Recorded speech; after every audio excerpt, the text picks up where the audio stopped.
Hello, Mid-Michigan, and this is it. Welcome to the final game of the year on the Mid-Michigan Sports Network.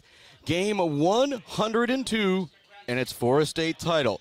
The number one Clare Pioneers come in at 39-2, taking on the number 6 team in the state, 39-4 now, Grass Lake. And you look at what Clare's done, well, they beat number 4 yesterday. They beat number 3 in the district semifinals. They beat number 2 in the state quarterfinals. They are ready to play for a state championship here today. But Grass Lake is absolutely loaded as well. We'll talk about those lineups here in a few minutes here on the Woods Household Appliance pregame show. Shout out to Brett and the crew at Woods Household for being fantastic sponsors of what we do here on the Mid-Michigan Sports Network. But as you heard me talk about yesterday, you've heard me do over 100 games now this year on the Mid-Michigan Sports Network, so I've got the feeling you've heard from me enough. And Coach Shane Kelly was kind enough last night while they were eating at P.F. Chang's, I believe it was, after state semifinal team dinner. It was about 10:30. I says, you got a couple minutes to chat with me? He was kind enough to do so, to talk about their huge state semifinal win yesterday, 2-1, and so we are going to talk about that here in just a moment. But again, it's the Mid-Michigan Sports Network coming to you live from the Barbary Law Studios, built by Konwinski Construction. More love going out to our friends, J&J Auto, the Bird All-American Grill, Weefrich Financial, Clark Modular Homes, Bill's Custom Fab, Gates Drilling and Service, and the aforementioned Barbary Law. Both teams already done with infield here at 5:17. We're scheduled for a 5:30 start. We're going to send it off to my interview with Coach Kelly. I don't think things will start any early here, but if they do, your boy will cut that interview short, and we will be back. It is the Woods Household pregame show here on the Mid-Michigan Sports Network.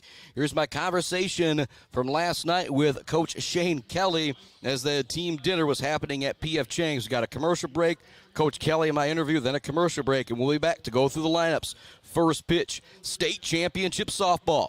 The Clare Pioneers, Grass Lake. Neither team has ever been here in the state finals before. One team will be winning their first ever softball state championship. Fingers crossed we're bringing that title back to the gateway of the North. We'll be back with more Woods Household pregame show right after this here on the Mid-Michigan Sports Network. Elevate your banking experience. Isabella Bank is your local banking partner. We understand the importance of personalized service, providing solutions that fit your unique needs. When you bank with us, together we can drive positive change and build stronger communities. Experience banking redefined. Make the switch today and experience banking that goes beyond. Isabella Bank. Local. Growing. Staying. Member FDIC Equal Housing Lender. Bryant Family Farms would like to wish everyone good luck on the field and on the court. Bryant Family Farms offers maple syrup, mums, pumpkins, beef, goats, and fresh cut flowers. With you pick, bouquet arrangements, and subscription flowers. Bryant Family Farms, 3.5 miles south of the casino on South Leeton Road. Visit BryantFF.com or call 989-304-1201. All Seasons Fireworks is a big fan of all the athletes, coaches, officials, and volunteers who make high school sports happen. Make your next event bigger and brighter. Stop by All Seasons Fireworks on M20 in Mount Pleasant. Graduations, birthdays, weddings, or a big win become more memorable underneath a night sky lit up by the magic of fireworks. All Seasons Fireworks on M20 in Mount Pleasant. Chris Bachman catching up with Coach Kelly after their big semifinal win. He's waiting for some dinner at P.F. Chang's. I'm going to put you on the spot. Actually, what are you getting at P.F. Chang's for dinner? I got some sweet and sour chicken and a California roll. That sounds like something I'll get right there. I can't really argue with you there. 2-1, you guys best a really, really good Ravenna team. In the circle was Natalie Roselle for them. Have you guys seen a lefty yet this year? We saw a couple times we've seen a lefty. We fared pretty decent against the few lefties we've had, but, we have Lindsay Esterline in our conference, who's a really good pitcher, and this pitcher just had a little different dynamic. We hit the ball hard a couple times in the first couple innings, but it was at the second baseman, at the center fielder.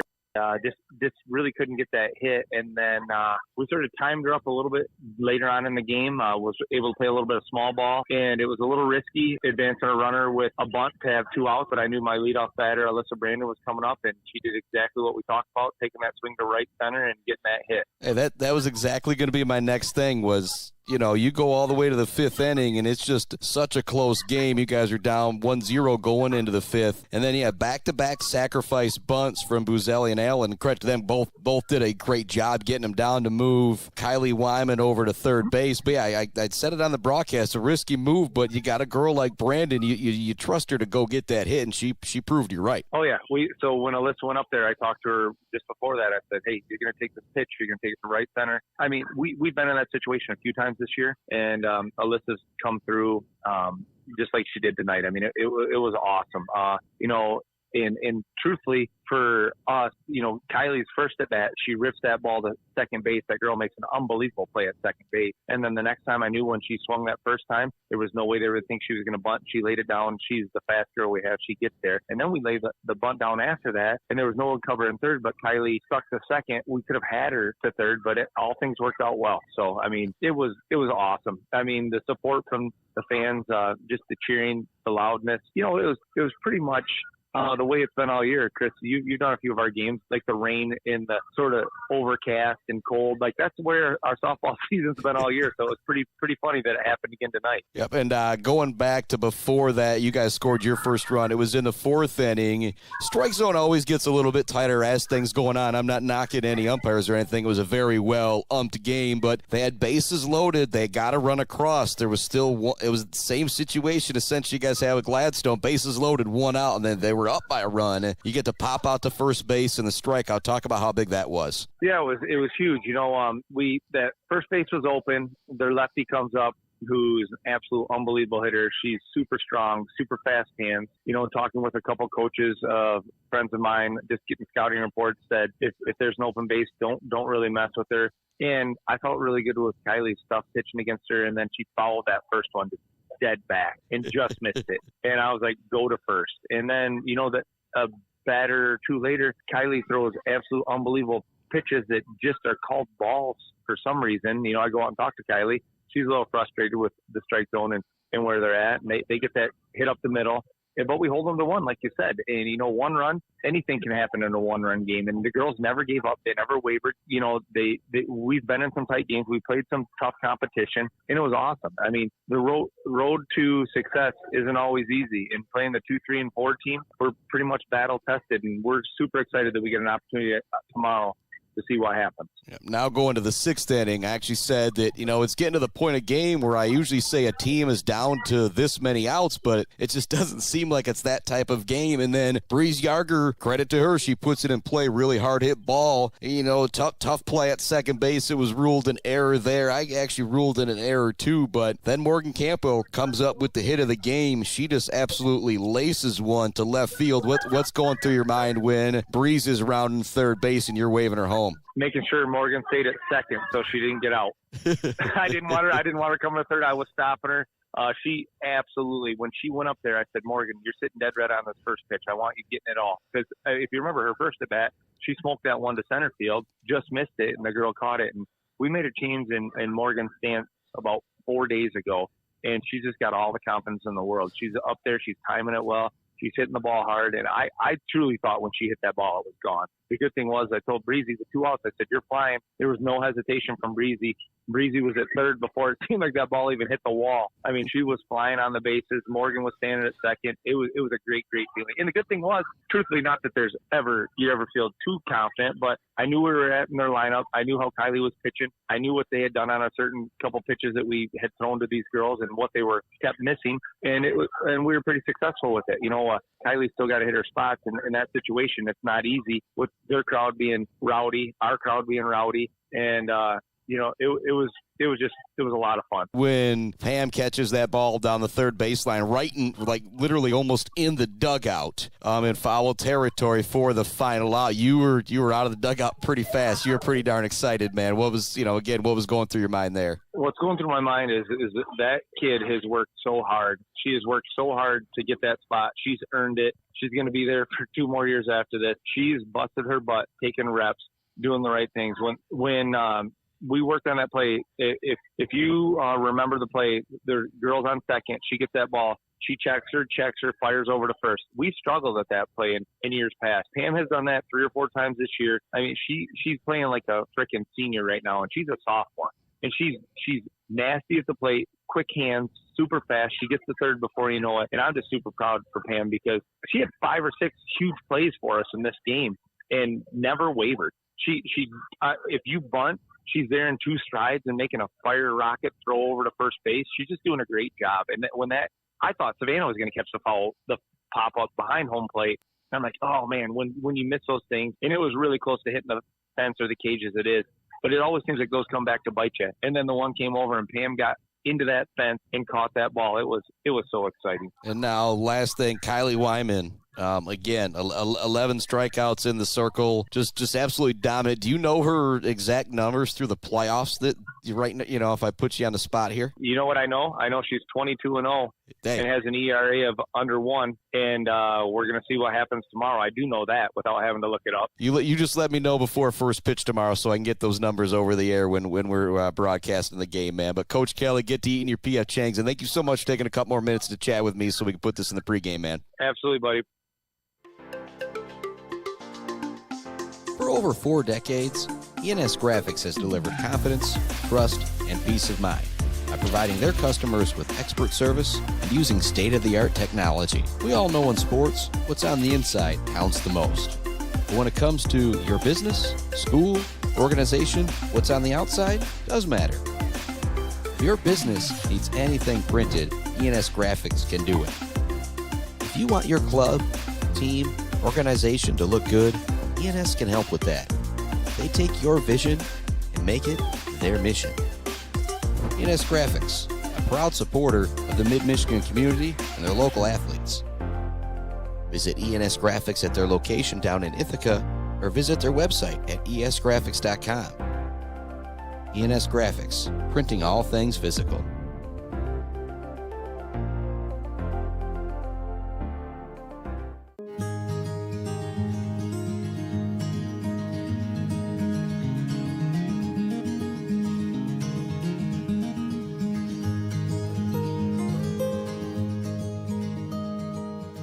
Hey guys, it's Tanya from Clark Modular Homes. I'm here to talk to you today about who we are and what we do.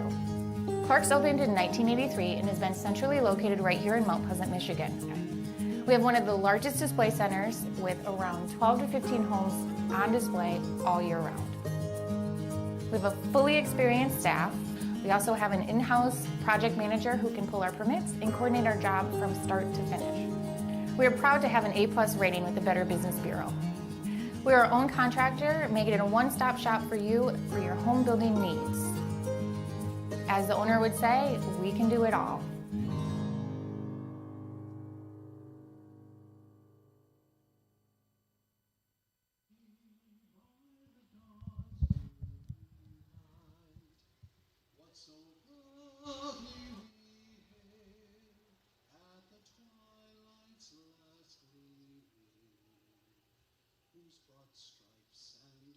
Stars through the perilous fight, o'er the ramparts we watch, were so gallantly streaming,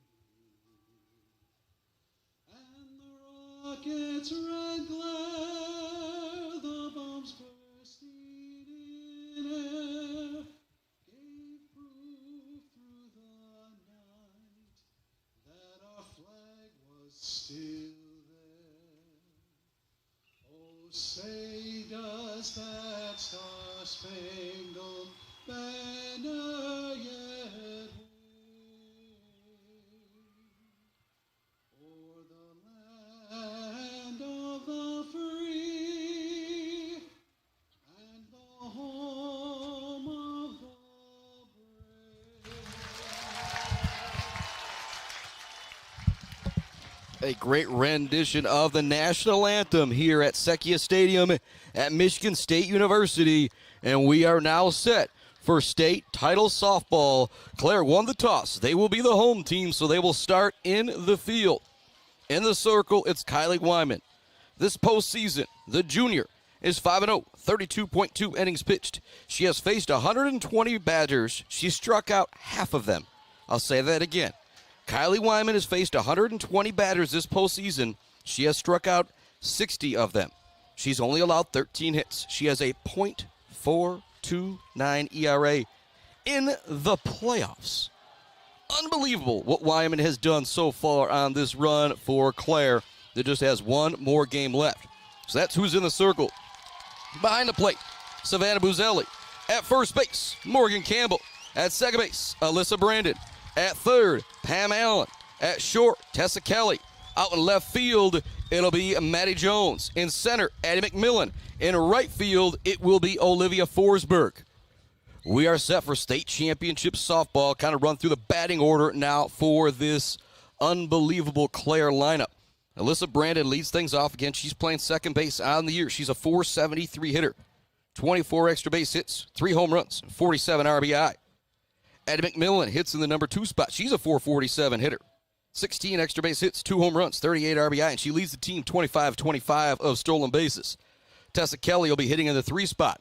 Leads the team with a .488 batting average, 16 extra base hits, 7 home runs, 65 RBI to lead the team. She's also scored 53 runs.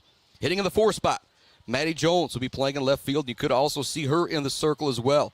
On the year, right behind Tessa Kelly for the lead in batting average. She's a .487 hitter. Just 1 point behind in the regular season.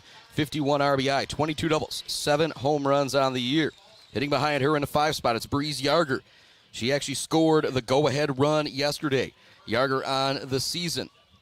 .396 hitter, 10 extra base hits to go along with 39 RBI. Morgan Campbell hitting in the 6th spot. She had the double that drove in Yarger yesterday. On the year, Campbell, .357 hitter. Wyman behind her. I'm going to run through it quickly now as we're getting ready to roll. .341 hitter. Allen Buzelli in the 8th spot. She is a .394 hitter. And Pam Allen, your number 9 hitter, a .343 hitter. That is all right. Here we go. State championship softball underway. At the plate is Emily Brown. You think about some ridiculous numbers that you've heard this postseason from some girls. Emily Brown on the year is a .629 hitter. She has 94 runs scored. That is just unheard of. 94 runs scored. She shows bunt. Second pitch is going to be over for a strike. 1-1 the count. Again, scoreboard only coverage here on the Mid-Michigan Sports Network. As we don't have the video rights in the MHSA playoffs one of these years, I'll talk him into selling it to me, but that ain't going to be for a little bit. That one's going to be fouled off down the first baseline for Brown. 1-2 now the count. Grass Lake comes in at 38-4. Their batting average as a team is .456. Again, some of the run numbers, some of the RBI numbers you're going to hear sound ridiculous because they are. Brown's going to put this one in play. Wyman snags it in the circle, slings it over to first base in time for the out. What a play from Kylie Wyman in the circle, who again has been dynamite all postseason long. I'll say it again. Kylie Wyman is 5-0, 32.2 innings pitched. Out of 120 batters she's faced coming into today, she has struck out 60, struck out half of the batters she has faced in the playoffs. That's not just districts, that's talking regionals, that's talking quarterfinals, and talking the semifinal yesterday. 120 batters face, 60 Ks. Now stepping to the plate is Layla Smith. She's a .500 hitter on the year. She scored 59 runs, which is more of a normal number for a team leader. Again, that 94 runs for Brown. It's just unbelievable. Second pitch is going to miss low and outside. 1-1 now the count for Smith. Bree Saltz is on deck. She's a .535 hitter. And get this, 89 RBI. That's what it said. 89 RBI in the state finals preview. Again, that 94 runs, 89 RBI, just something I have never seen high school baseball, softball. Here comes the 1-1 from Kylie Wyman, top of the first inning. This one grounded towards second. Brandon troubles with it a little bit, gets it over to first, not in time for the out. And so that will be Layla Smith reaching via an error, the first base runner for Grass Lake here in the top of the first inning. And the very sure-handed Brandon just had a little bit of trouble with that one. Well, that's the nerves that happen in the state championship game. A lot of times it comes down to that last number on the scoreboard. Who is going to commit less errors could be who comes out of here with the win. But again, you got a girl like Kylie Wyman in the circle. She's capable of striking out the rest of the side here, and then that doesn't really matter. Wyman wings it in on the first pitch. It's going to be over for a strike to Salts. Actually, Smith reaches second base as the throw also went over the head. So it's 2 errors on the play, one to get the runner to first base, another one to get the runner to second base. Swing and a miss. Turning up the gas on that one was Wyman, and Salts couldn't catch up with it. Coming to you live from the Barberry Law Studios, built by Konwinski Construction. Love also Mount Pleasant Heating and AC, Weber Brothers Sawmill, Mumford Oil and Gas Supply, ENS Graphics, along with GNS Mechanical. Swing and a miss. Bree Salts goes down on 3 pitches as Kylie Wyman turns up the gas here in the top of the first inning against the number 3 hitter. That'll bring Mackenzie Hillbearer to the plate. She's a .573 hitter on the year with 47 RBI. It'll be Morgan Conrad in the circle for Grass Lake, who's 26-0 on the year with a 1.2 ERA. She doesn't have the strikeout numbers of Wyman, though. A lot of it, the defense behind her is really, really good for Grass Lake. First pitch to Hillbearer is going to miss, 1-0. Nadine Hubbard on deck. And it's Morgan Conrad, the aforementioned pitcher. Runner on second base for Grass Lake. 2 outs, top of the first inning. Now a 2-0 count to Mackenzie Hillbearer, the cleanup hitter for Grass Lake. Grass Lake comes into this game 39-4 now. I had that wrong. 30 didn't count the win yesterday. Roger Cook has been there for 24 years. He has 588 total wins to just 220 losses. Built a powerhouse of a program there at Grass Lake, kind of in between Jackson and Ann Arbor. 2-1 now the count to Hillbearer. Wyman steps back into the circle. Next pitch, swing and a miss. Hillbearer could not catch up with that. And again, Wyman, I always like to compare it to baseball. Just people know about baseball. If you throw in the 90s, it's heat. If you throw in the 60s out here in the circle, you're pretty much in the 90s. And Kylie Wyman can hit 63, 64, 65. Here comes the 2-2. It's going to bounce up there. Nice job by Buzelli keeping that in front of her to not allow the runner to advance from second to third.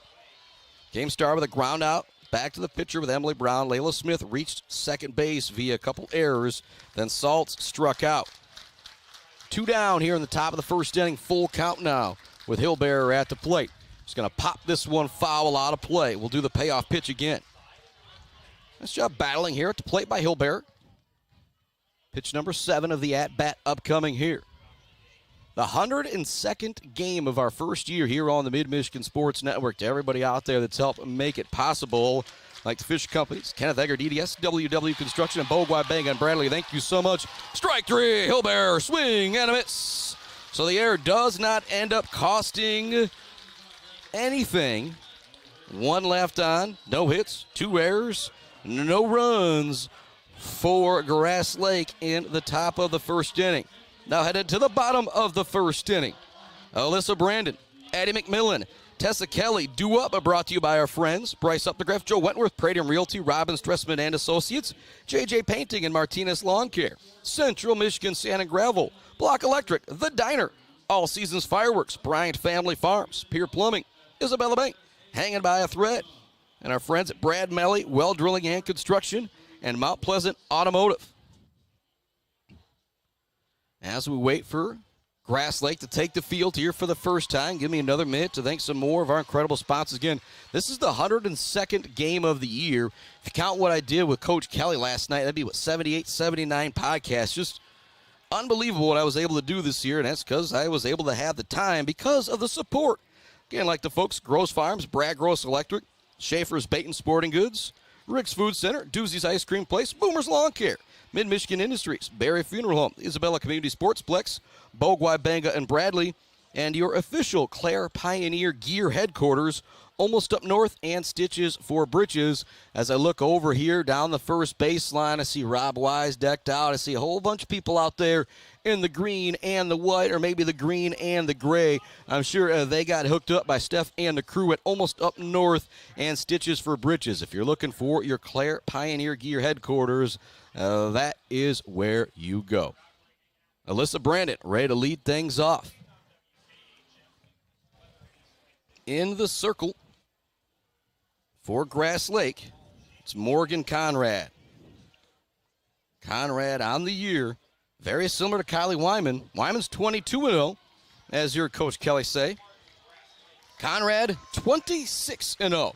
So push come to shove, something is going to have to happen in this one. She has 143 strikeouts and 132 innings pitched, a 1.2 ERA. I'm going to say it right now. I think some of these Clare girls are due. You start to face some really great pitching once you get this deep in the playoffs, that at some point, as I said, push comes to shove, these Clare bats are going to wake up at some point.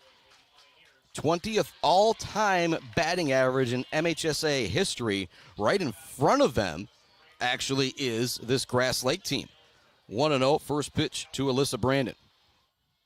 I think Grass Lake would even tell you, you look at these two team schedules, Clare probably did play a bit tougher of a schedule. That one's going to miss. 2-0 the count to Alyssa Brandon. Again, Brandon hit the biggest bomb I've seen this softball. Her and Emily Taylor will say tied for the biggest bomb I've seen this softball season. And she almost sent one to the top of the turf room behind the softball field at Brookwood Park in Clare. Here comes the 2-0 to Alyssa Brandon. She's going to take that one. It's high, 3-0. Conrad a little geared up in the circle. She hit the leadoff batter yesterday and then just kind of mowed down everybody from Algonac. Ended up being a 4-2 victory for Grass Lake. It was a 2-1 victory for Clare. That'll be ball four. 4 straight pitches, and Alyssa Brandon is on first base. Clare's got the leadoff runner on with Addie McMillan stepping to the plate. Be very surprised if we don't see a possible sacrifice bunt here from McMillan. When I say possible sacrifice, she's got the speed to beat it out. Here comes the bunt right down the third baseline. It's a good one. They've got a cover. It's a high throw, but it's gathered by Layla Smith, who's playing second base. A nice job by her kind of climbing the ladder to go get that one. And sacrifice bunt. Got your runner in scoring position with your 3-4 hitters up. That's exactly what you want to do here in the first inning. You get your leadoff runner on. Your number 2 hitter drops down that bunt. They got the ability to beat it out, but even if they don't, Brandon now at second base. Tessa Kelly and Maddie Jones a chance to drive her in. Kelly squares up from the right side, the all-sports superstar for the Clare Pioneers. Basketball, volleyball, softball, doesn't matter. I believe it's softball she's continuing to play next year in college. Probably has her choice, though. 0-1 the count. Back in the circle is Conrad. Here comes the 0-1. It's going to be hit towards second base. That'll move the runner up a little bit more. But Kelly is out on the ground out to short. So Clare was able to force Grass Lake, strand one in the top of the first. Now Grass Lake hoping to do the same thing here as Alyssa Brandon moves up to third base. After the leadoff walk, it was a sacrifice bunt and a ground out to the shortstop. It was so deep in the hole, there wasn't really a play to be made for Hillbearer over at third base. So she made the smart decision, got the easy out. But now with Brandon on third base, a possible pass ball here could score her. Jones swinging for the fences at that first pitch. Swings right through it, 0-1 the count. For the Gates Drilling and Service, Mumford Oil and Gas Supply drive of the game there was Jones on the first pitch that she saw. Here comes the 0-1. This one is smoked on the left field line. It is foul. Ooh, boy, it would have been gone if it stayed fair. Maddie Jones absolutely tattooed that one down the left field line. It was fouled all the way by about 10 feet. But if you're in the circle, if you're Conrad, you kind of say, ooh, boy, that one was laced. 0-2 count, 2 outs, bottom of the first inning. Runner at third for Clare. Jones is going to take that one inside. 1-2 now the count to Maddie Jones. Playing in left field on the year, she's a .487 hitter, 22 doubles, 7 home runs, tied for second on the team with Tessa Kelly. Here comes the 1-2 from Conrad. Swing and a miss. Big time punch out there from Conrad. Very similar to Grass Lake. Clare gets a runner on, but they're stranded after Brandon leads off with a walk. Clare can't get her through. We'll be back with a second inning. We're tied at 0. State championship softball. Clare, Grass Lake here on the Mid-Michigan Sports Network. Get your yard ready for spring and summer with Martinez Lawn Care. Martinez Lawn Care is scheduling spring cleanups now, along with bush and tree trimming, landscaping needs, and scheduled mowing services. Find Martinez Lawn Care on Facebook or call them at 989-317-5536. Weefridge Financial knows it can be incredibly overwhelming to navigate the world of financial planning. With trusted guidance and easy-to-understand advice, you can feel comfortable in your financial future with Weefridge Financial. Weefridge Financial assists people in all stages of life with a specialization in retirement and investment planning. Experience the power of working with an advisor dedicated to your success. Visit WeefridgeFinancial.com. Visit them in downtown Mount Pleasant. Call or text 989-953-7888. Weefridge Financial, member SIPC. Konwinski Construction offers a full range of construction services on small and large projects. Konwinski Construction is a leader in the community and are proud to support those student athletes who will be leading our community tomorrow. Konwinski Construction on Gover Parkway, Mount Pleasant. Let's head back to the action on the Mid-Michigan Sports Network. Welcome back inside our Barberry Law Studios, built by our friends at Konwinski Construction. First pitch is a strike to Nadine Hubbard. And coming into today, Kylie Wyman faced 120 batters this postseason, struck out 60 of them. In the first inning, she faced 4 batters, struck out 2 of them, so she continues to strike out half of the batters that she has faced here in the playoffs. What a performance from the junior on this run in the circle. Check swing from Hubbard, really close to being a strike 3 call anyway, but she'll step out now for the 1-2. We're tied at 0 here in this top of the second inning. State championship action on the Mid-Michigan Sports Network with the Lady Pioneers of Clare. They have been ranked number 1 all year long. Through this playoff run, they dispatched number 3 in the state, Everett, in their district semifinal. They then blasted Farwell via 3-inning Mercy in the district final. Regional semifinal was an 8-1 victory over Standish Sterling. Regional semifinal was that 8-1 victory. Regional final, it was a 5-3 victory over Midland Bullock Creek. Then the quarterfinal, a 1-0 victory over Gladstone. And yesterday in the state semifinal, a 2-1 victory over Ravenna. And on that run, they take out 2, 3, and 4. Here's number 6, Grass Lake. That one's going to bounce up there. The count's now 2-2. As I was talking, Hubbard also fouled one off. So this will be pitch number 7 of the at-bat upcoming here for Nadine Hubbard. Here comes the 2-2. That one's going to be fouled off. Great battle here from Nadine Hubbard.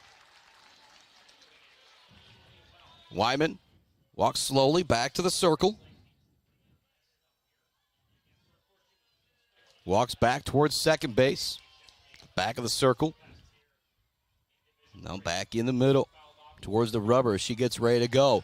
That one's just going to miss. If you're Clare, you really, really wanted that call. That's going to run things full to 3-2 for Nadine Hubbard. It's pitch number 9 of the at-bat here for Hubbard. Playing first base. She's going to pop this one up. Easy play for Campbell at first. So Hubbard with a nice at-bat, but she's not able to turn it into anything, and she pops out to first base. Morgan Conrad now stepping to the plate. She's a .479 hitter on the year. But in the circle, she's 26-0 with a 1.2 ERA. That is who the Clare girls are going to have to try and battle here today. Maddie Jones almost sent one out back in the first inning. And you know it's a big game when Luke Epples in the house. As he walks below me here, I don't think he saw me. But it's so cool to see Mount Pleasant here, to see Sacred Heart here, to see Shepherd here, to see Beale City here, to see Ithaca here. All the local schools I cover, I feel like I've seen at least somebody from every school that has come on out to root on these Lady Pioneers of Clare. First pitch is going to be a strike to Conrad. Here comes the second one from Wyman. She's going to get the outside corner call this time. Count now 0-2. Wyman struck out 2 in the first. Both teams have had a base runner, but still not a hit. Pioneers got theirs via walk. Grass Lake got theirs via an error. This one's going to be fouled off the backstop. Count remains 0-2, Morgan Conrad. The pitching counterpart of Kylie Wyman. Conrad, just like Wyman, is a junior. Here comes the 0-2. Swing and a miss. Third strikeout for Kylie Wyman. She continues to strike out pretty much every other batter this postseason as the junior dominates in the circle for the Lady Pioneers. Top of the second inning. We are scoreless with Grass Lake and Clare. 2 outs, heading to the plate, the number 7 hitter for Grass Lake, Kennedy Collins. And Grass Lake, as a team, has a .456 batting average, so no holes through this lineup 1 through 9. Wyman turns up the gas on that one. Collins can't catch up, 0-1.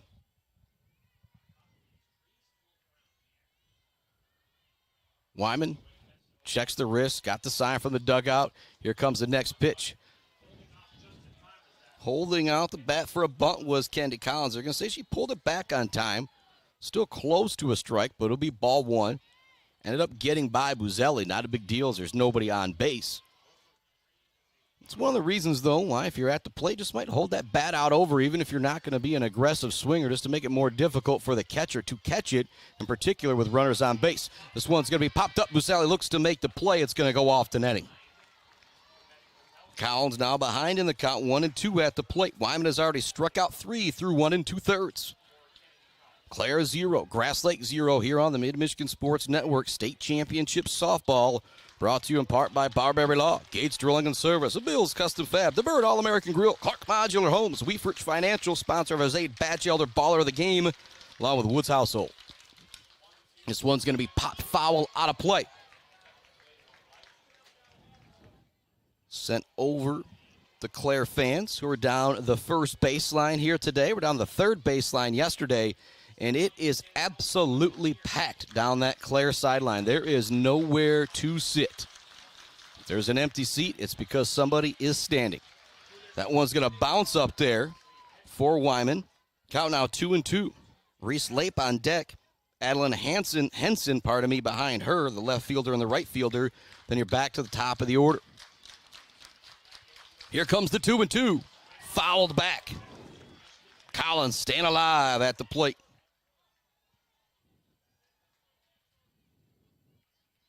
Collins steps out, takes a couple big practice cuts.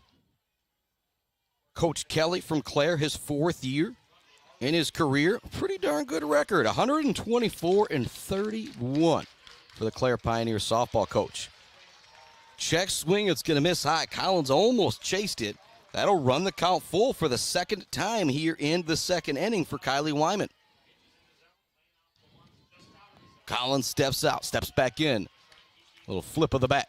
Here comes the payoff pitch. Swing and a miss. Wyman gets her 4th punch out.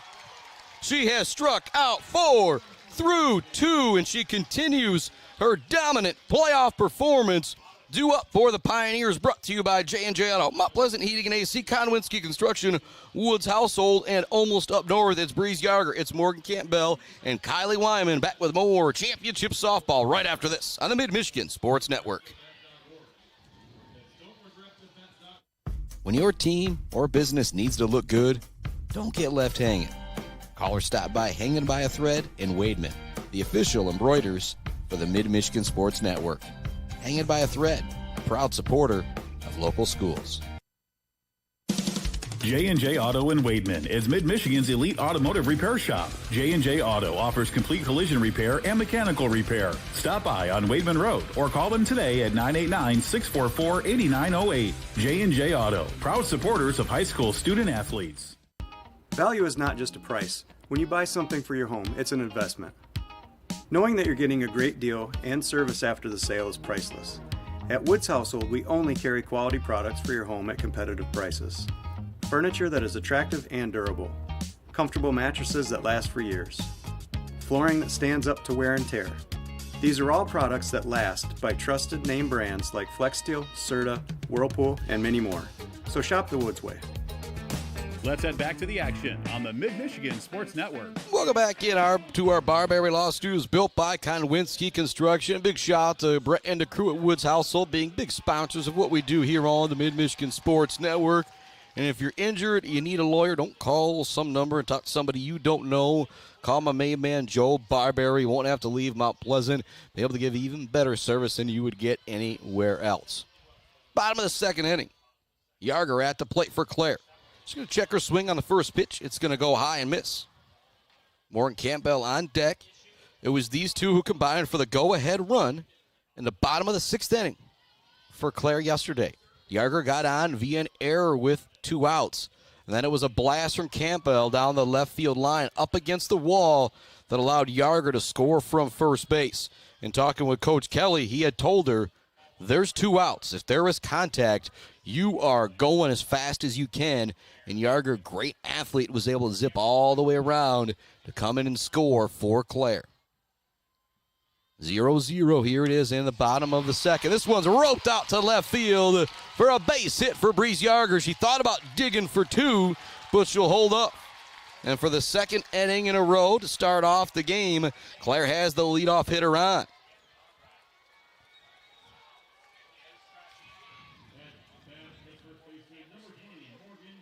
Brandon walked to lead off the game for Clare. She was ultimately stranded at third.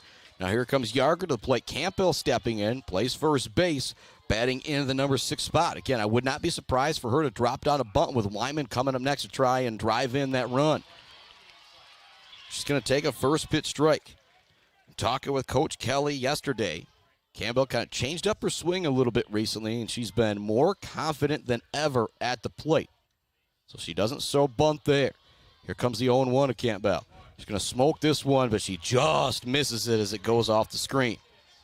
Quickly behind on the count now, 0-2 is Campbell. Kylie Wyman on deck.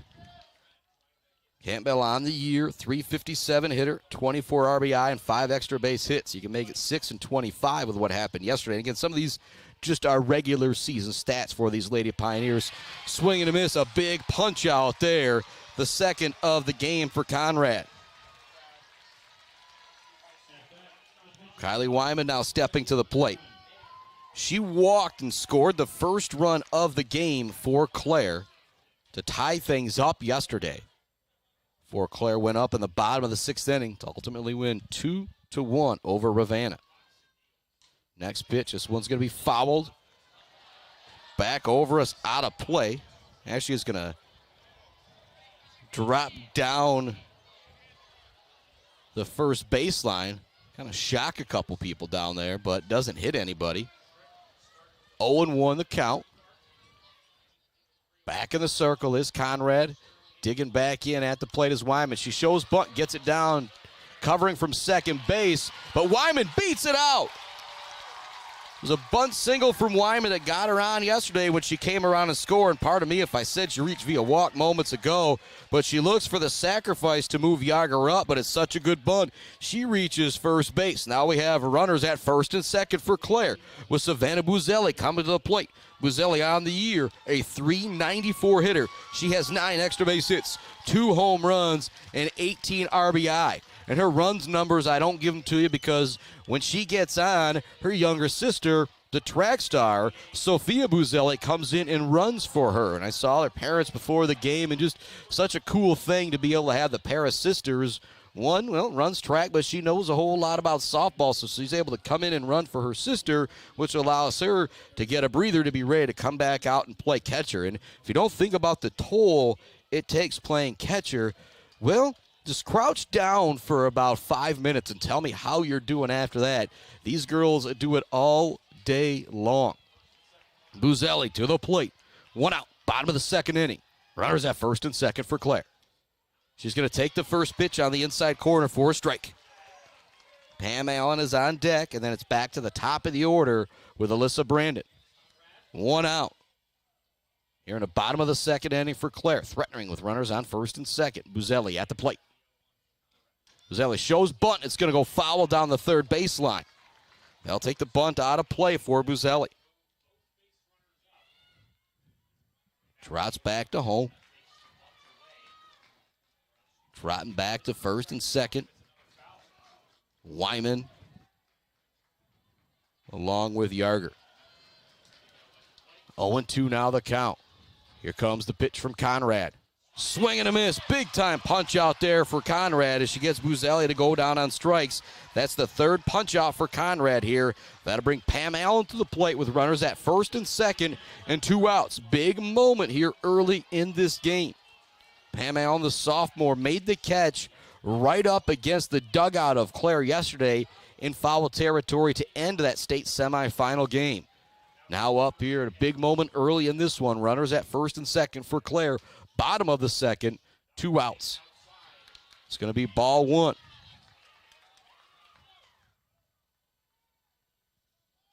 Allen steps out, batting from the left side. She throws right, obviously playing third base. Digs back in. Runners ready at first and second. She takes that one. It's going to be a called strike on the high outside corner.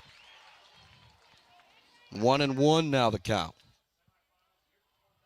It's 8-9-1 due up for Grass Lake in the top half of the third. Check swing there. It's going to miss. 2-1 now the count to Allen. If you're Coach Kelly, Allen at the plate, very capable of driving in these runs on the year. Pam Allen's a .343 hitter, 7 extra base hits. She's also got 2 home runs. That one misses. 3-1.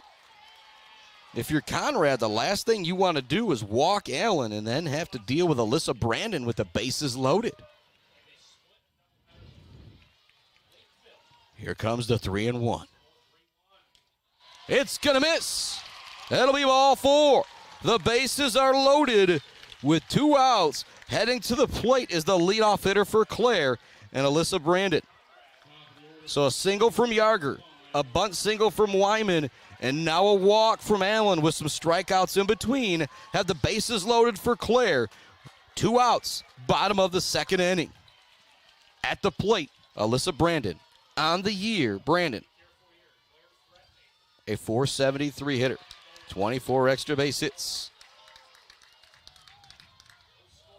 3 homers, 47 RBI. She'd love to add to that total here. Here comes the 1-0. She's going to send this one deep out towards center field. It's not going to carry. It's going to be caught in center field. She got a good drive on that one, but Brown was able to gather underneath it to make the catch. And so they're able to get out of the second inning unscathed. The score remains tied at 0. It's 8-9-1 due up for Grass Lake, but a big opportunity there. No runs, 2 hits, no errors, 3 left on for Clare as we head to the third inning here on the Mid-Michigan Sports Network. Back with more from our Barbary Law Studios right after this.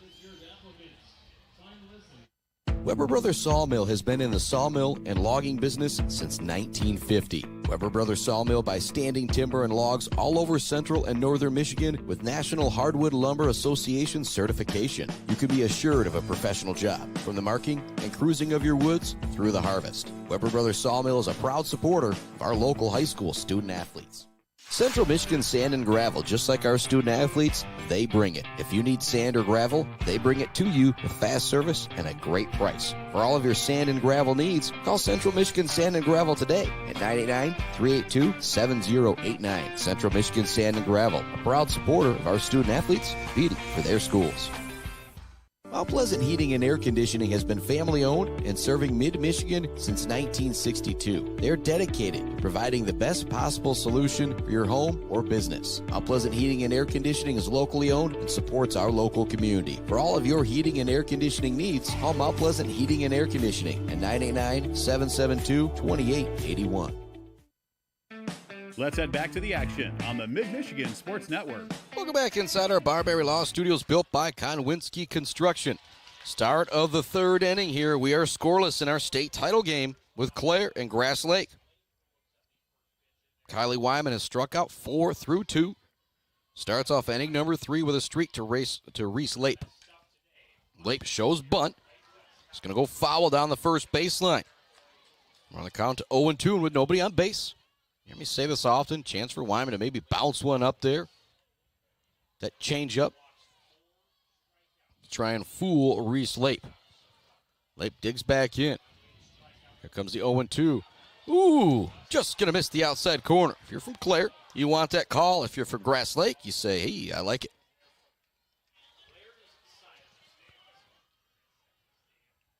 Wyman steps to the back of the circle, now steps to the middle in the rubber. Here comes the 1-2 from the junior. Swing and a miss. Strikeout number 5 for Kylie Wyman. Wyman through 2 1/3 has mowed down 5 again. This postseason, she's been as good as it gets. Coming into today, she had struck out half of the batters she faced. 120 batters faced, 60 punch-outs. She's actually increasing that percentage here today. There's another strikeout, starting things off with Adeline Henson, who looks to be a slap hitter, batting for the left side, and she was kind of running out of the box there on that first pitch. Wyman zings it in there. That's going to miss outside, 1-1. Top of the order, due up after this with Emily Brown, who's a .629 hitter on the year. This ain't a joke, 94 runs scored. Going on the outside corner. Henson again looking to slap. It was kind of heading out of the base, so it's going to be hard for her to hit one on that outside corner. Great location there from Kylie Wyman. She has now struck out 3 Warriors in a row from Grass Lake. 2 to end the second inning, 1 to start off the third inning. And make it 4 in a row for Miss Kylie Wyman, and 6 on the day. Again, it's still early, but you think about that Zaid Batchelder baller of the game, brought to you by Brian Weifrich and Weifrich Financial. Kylie Wyman has already struck out 6 batters and 4 in a row now.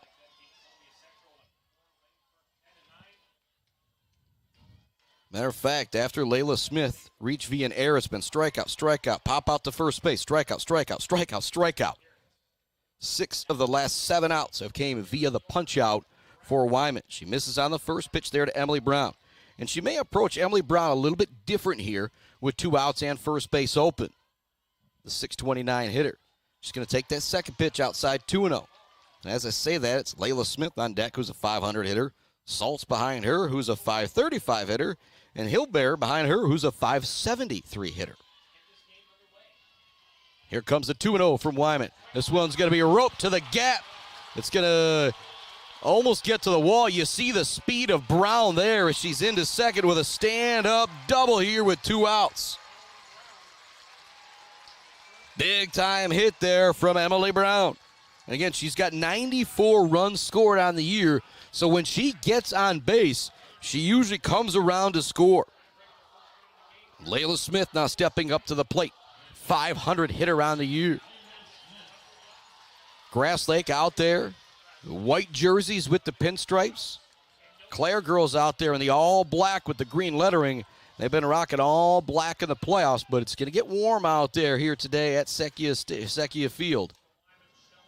That one's going to miss. Brown's going to take third base. There's not a throw down there. Again, that's the respect for the star, Emily Brown there.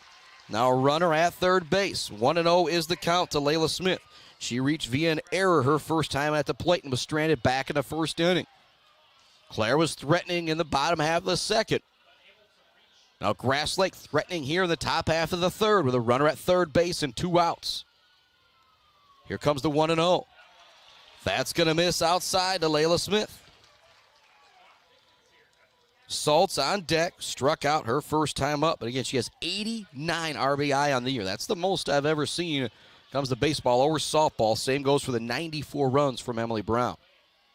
Here comes the 2-0. That's going to be in there for a strike.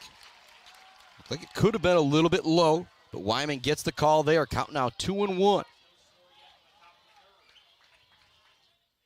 Wyman steps back into the middle of the circle. Here comes the 2-1 from the junior. Looked like a very similar pitch to the last one where she got the strike call. She doesn't get this one. That'll run the count to 3-1 to Layla Smith. There's 2 outs. Top of the 3rd inning. Best scoring chance so far here for Grass Lake.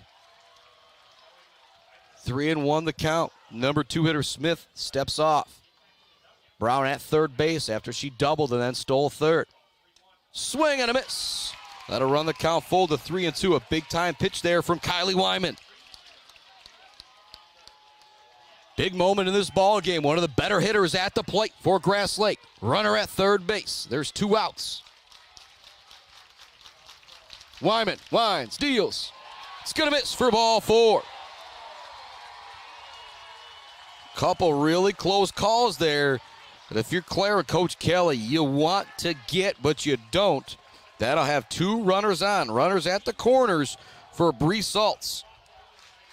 Say if she's not top 5, at least RBI on the season for softball, I'd be shocked. 89 RBI for Bree Saltz this year.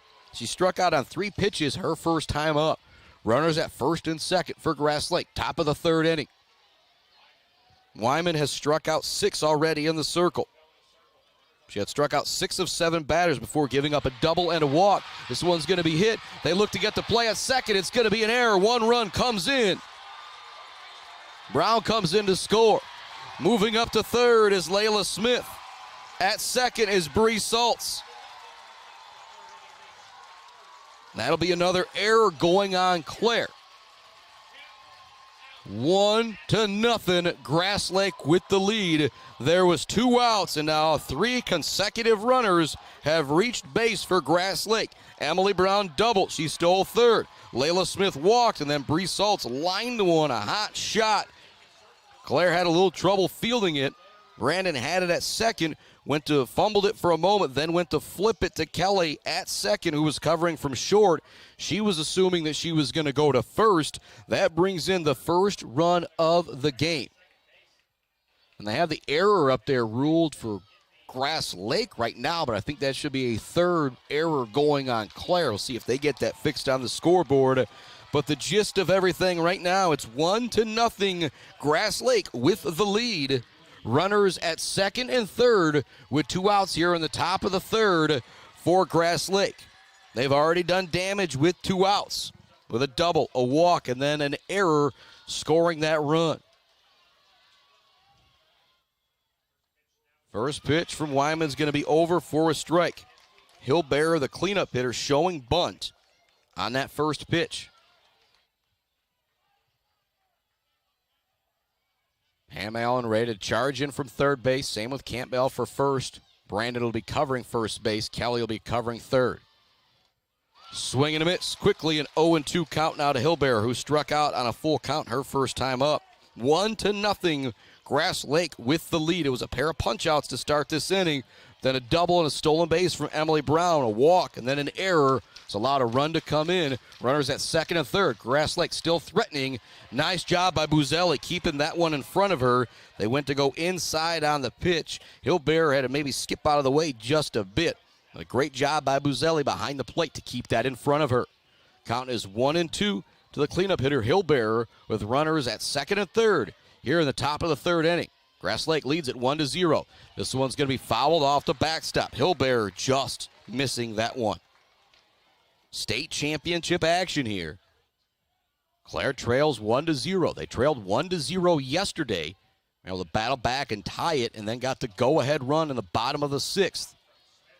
Seemed like Ravenna was a bit shell-shocked coming out in the top of the 7th. This one's going to be fouled off of the catcher's mask of Buzelli. She is a lot tougher than I am, as the catcher just kind of stands up, shrugs it off, and she is ready to go. Wyman gets the ball from the umpire, and we are ready to go. 1-2 the count. 1 run already across. I don't think it would be an earned run going against Wyman. She did allow that base runner, Brown, but she came in on an error for Bree Saltz. Saltz at second. At third is Layla Smith. 1-2 the count. Hilberer shows bunt, but she's going to pull it back. Next pitch is going to be foul back once again. A really nice at-bat here from Hilbert. Count remains 1-2. But this will be pitch number 7 of the at-bat upcoming. And as I look out here down the Clare sidelines, or Clare first baseline, I see Brad Ancliffe in Beale City here. Saw Luke Hacker in Sacred Heart. And I've seen Epple and Mount Pleasant. Just so many mid-Michiganders have made it down here to cheer on the Lady Pioneers. I see Drillers hats all over the place. It's Clare, Beale City, kind of share a travel team in the summer. The Drillers. Count remains 1-2 after another foul ball. Another foul ball here from Hilbert. That is 5 foul balls with 2 strikes here for Hilbert. The count remains 1-2. This will be pitch number 9 of the at-bat here by my count. Old Spockman math might be 1 or 2 off. Now this will be bunt 9, or pitch 9 here, pardon me. Just going to pop this one towards third. Allen catches it in foul territory as she continues her terrific play at third base. And that'll end the inning. 1 run does come across on 1 hit, 1 error, but 2 are left on.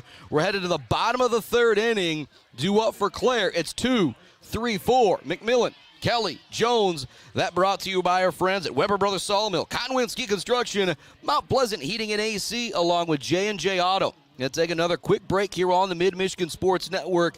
Clare trails Grass Lake 1-0 here in the state championship game, game 102 of the year, our final broadcast of the year. Back with the bottom of the 3rd inning right after this on the Mid-Michigan Sports Network. Hey, Rowan, want to toss the ball around? No, thanks. A quick game of chess? Maybe later. Want me to teach you to ride a bike? Pop, we did all that when I was little.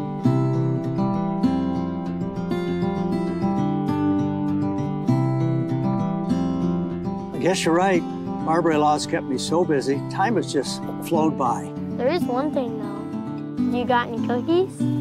Thought you'd never ask. Joe Wentworth with Pradium Realty, Robin Stressman and Associates, is a proud supporter of our local high school student athletes, working hard and showing pride for our community. For all of your real estate needs, go with Joe. Joe Wentworth with Pradium Realty, Robin Stressman and Associates, 989-817-1291.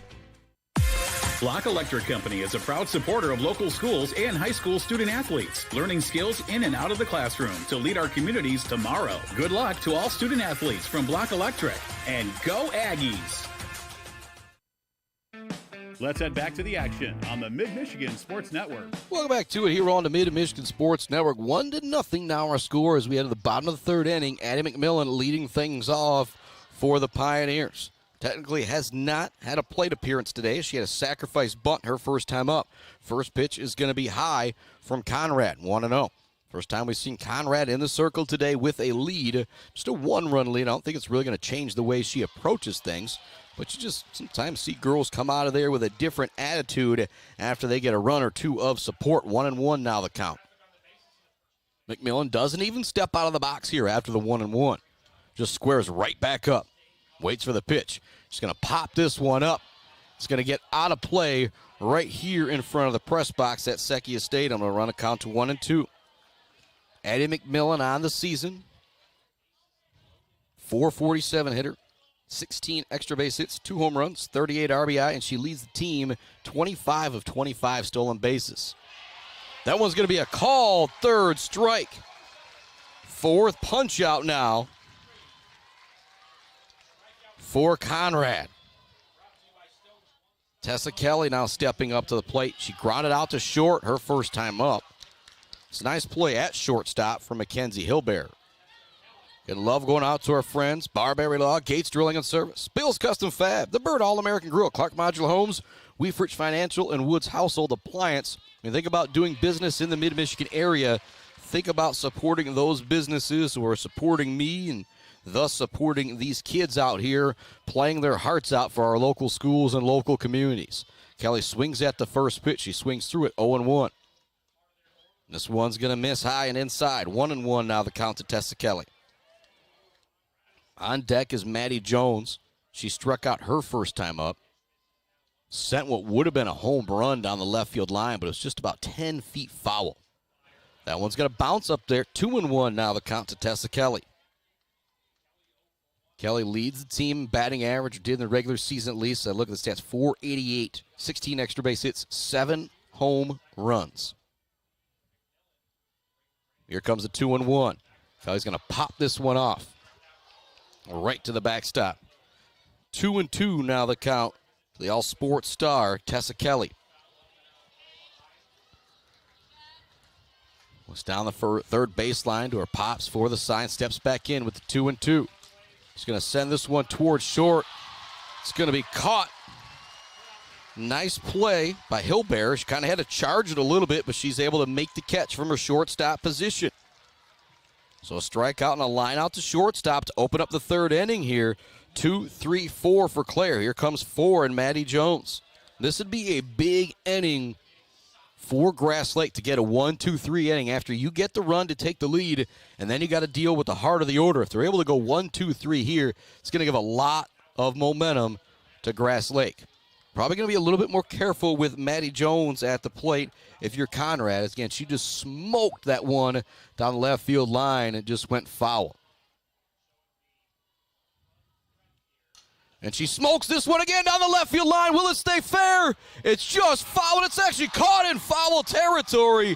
A big-time play to end the inning out in left field. Coming up with the catch was Reese Lape. What a play. She was bounding towards foul territory about 5 feet in front of the fence as that one was absolutely smoked by Maddie Jones. A great job of positioning the girls out there. She was playing really close down that third base left field line. Excellent piece of coaching there from Roger Cook. She was in position to make the catch. We are headed to the fourth inning.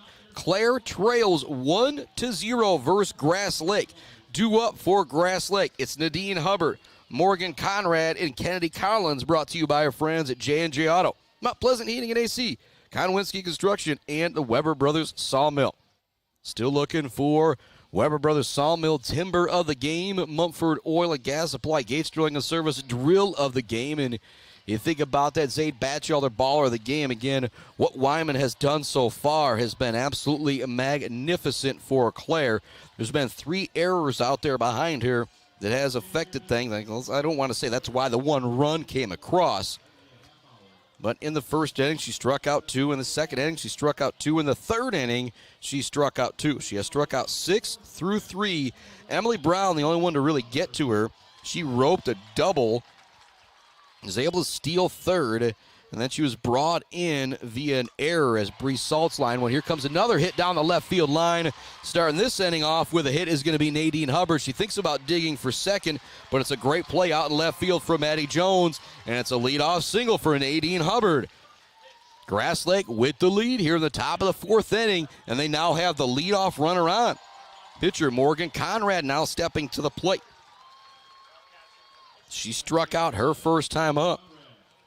But Hubbard with a great piece of hitting. She just looked ultra focused as she stepped up to the plate. The first pitch that she saw, she lined it fair down the third baseline.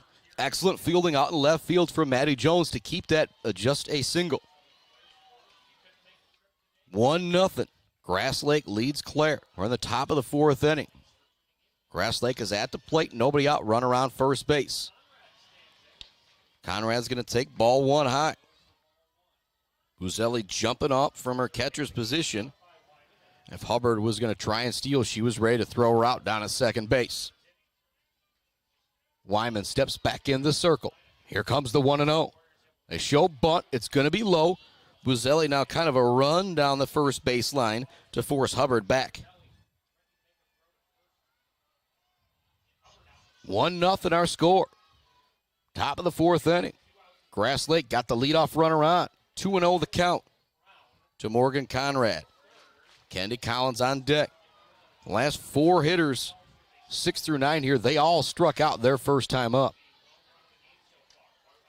Show bunt. That one will be over for a strike. Campbell and Allen charging in from first and third, ready for the bunt.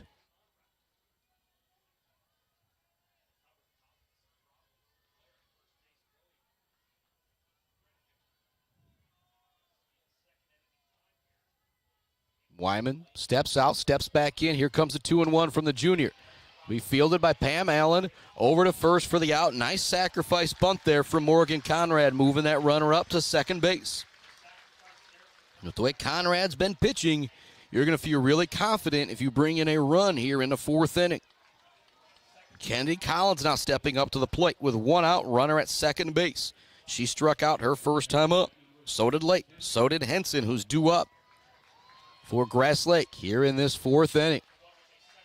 Warriors of Grass Lake lead it 1-0 here on the Mid-Michigan Sports Network.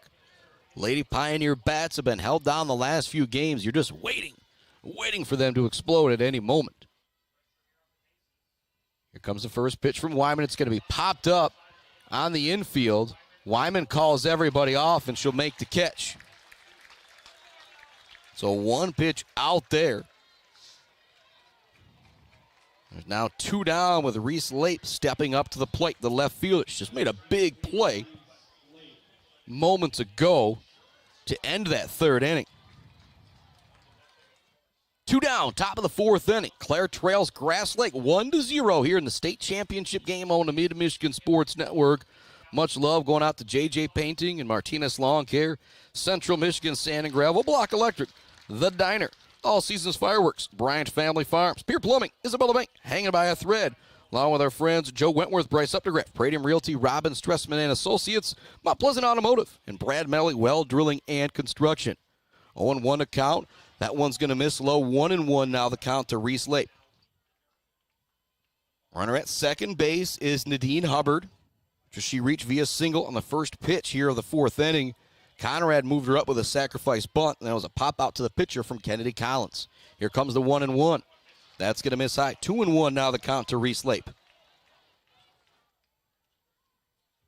Difference in this game is essentially a double from Emily Brown. She stole a base, came in via an error. Clare did have the bases loaded, left them loaded in the second. This one's going to be fouled off the screen.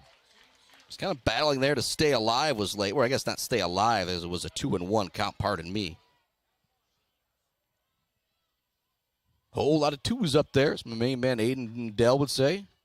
At bat is number 2. 2 balls, 2 strikes, 2 outs. Here in the top of the fourth inning. This one's going to be lined off the pitcher. Kelly gets it at short, over in time for the out. What a play from Tessa Kelly. That got lined off of Kylie Wyman. She is a lot tougher than I am, as she just kind of shrugs it off and says, I am good to go. But no runs on one hit, no errors, one left on for the Warriors. We're headed to the bottom of the fourth inning for Clare. They trail 1-0 here in the state championship game, Division III softball. Clare is 39-2 on the year. Grass Lake is 39-4 on the year, and that goofed up in my pregame. 38-4 is what they are in the old, softball MHSAA program here. But obviously they won yesterday. So whoever wins the state championship here today will be winning their first ever softball state championship, and they'll also have a 40-win season, which is pretty darn impressive. Breeze Yargert is due up first here in the bottom of the fourth inning for Clare.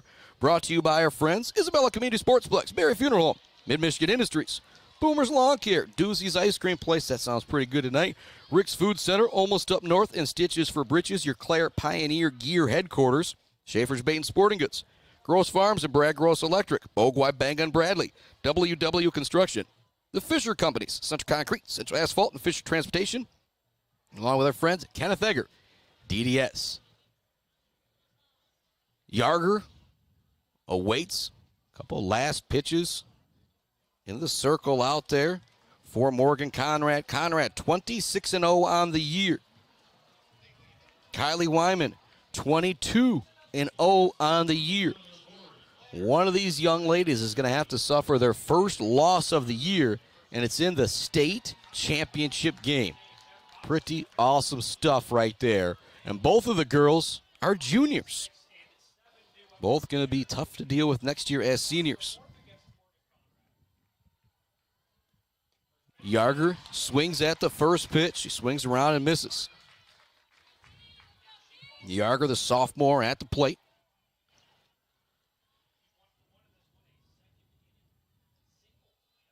Waits for the 0-1 from Conrad. Here it comes. Just going to foul this one back. Count now 0-2. Yarger had a single in the second inning. Was ultimately stranded at third base. Steps back in. Count 0-2. Conrad, the base is empty here. Yeah, could try that changeup, pull the string on this one. Don't got to be afraid to bounce it up there with nobody on base. This one's going to be roped towards center field. It's going to be up against the wall. Yarger rounds first, rounds second, now digging for third as the ball got away from the center fielder. She's safe. Yarger now 2 for 2 with a single and a leadoff triple deep to center field, up against the wall where it says Michigan State here at Sekia Stadium. And Clare has the leadoff runner at third base in the bottom of the fourth inning. Morgan Campbell stepping to the plate. She struck out her first time up, but she had the RBI double that put Clare ahead for good yesterday. It is 1-0, Grass Lake with the lead. But here comes, well, I don't want to say the biggest threat from Clare as they had the bases loaded in the second. But with one out, Yarger is on third base. Campbell stepping to the plate. They're playing in at first and third for Grass Lake with Kennedy Collins and Nadine Hubbard. They don't want to allow that tying run in. Campbell digs in. Here comes the pitch from Conrad. She swings at the first pitch. It's going to go foul down the third baseline. With the speed of Yarger, if you hit one past first base or third base, she is going to score here. Campbell digs back in. Runner at third. Nobody out. Laces this one down the left field line, but it's going to go foul. Campbell and Jones have both roped a couple down the left field line. Just haven't been fair. 1-0 the score. Clare trails Grass Lake. Breeze Yarger now 2 for 2 on the day. She singled and then just tripled moments ago. She's at third base. Campbell's going to go down swinging for the fifth punch out of for Conrad. That'll bring Kylie Wyman to the plate. She reached via bunt single her first time up. Yarger at third with the leadoff triple here in the bottom of the fourth inning. If you're Clare, you feel like you've got to get her home. Wyman steps in.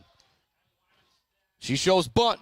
She gets it down. It's a really good one. They will run Yarger back to third base, so it's another bunt single for Kylie Wyman. She's now 2 for 2 on the day with a pair of bunt singles. That'll bring up Savannah Buzelli. Runners at the corners. And we could see the old Brad Ancliffe here as he is watching, cheering on the Lady Pioneers here at Sekia Stadium, the old Beale City baseball coach. When he's got runners on the corners, even if it was 2 outs, he will tell that runner at first base to go. And if they try and throw you out of second base, that runner from third is going to come in home, and you're not going to have time to have the throw to second, then second back to home. And sometimes that even allows that runner to go from first to third. And out there talking with his team is Coach Roger Cook, and I think he's probably telling them, hey, we got to decide. Are we going to try? And I think you allow that runner to go to second base in this situation up 1-0. They're playing way in at first and third once again as Buzelli steps in. We've got one out, bottom 4. Runners at the corners for Clare. They trail 1-0 here in the state championship. Savannah Buzelli at the plate. She shows bunt. It's going to go foul.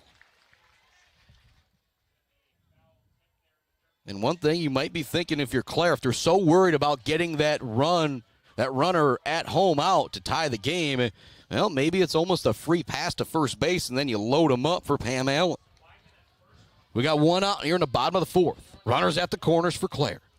Buzelli shows bunt. She's going to have to pull it back. It almost hits her. 1-1 now the count. Pam Allen on deck. She walked her first time up back in the second inning and was stranded when Clare left them loaded. 1-0 Grass Lake with the lead. Runners at the corners for Clare. One out. Bottom 4. Buzelli at the plate. Swing and a miss. Great change up there from Conrad as she pulls the string on that one, and Buzelli is way out in front. The senior catcher for Clare digs back in. At first base, Wyman. At third base, Yarger.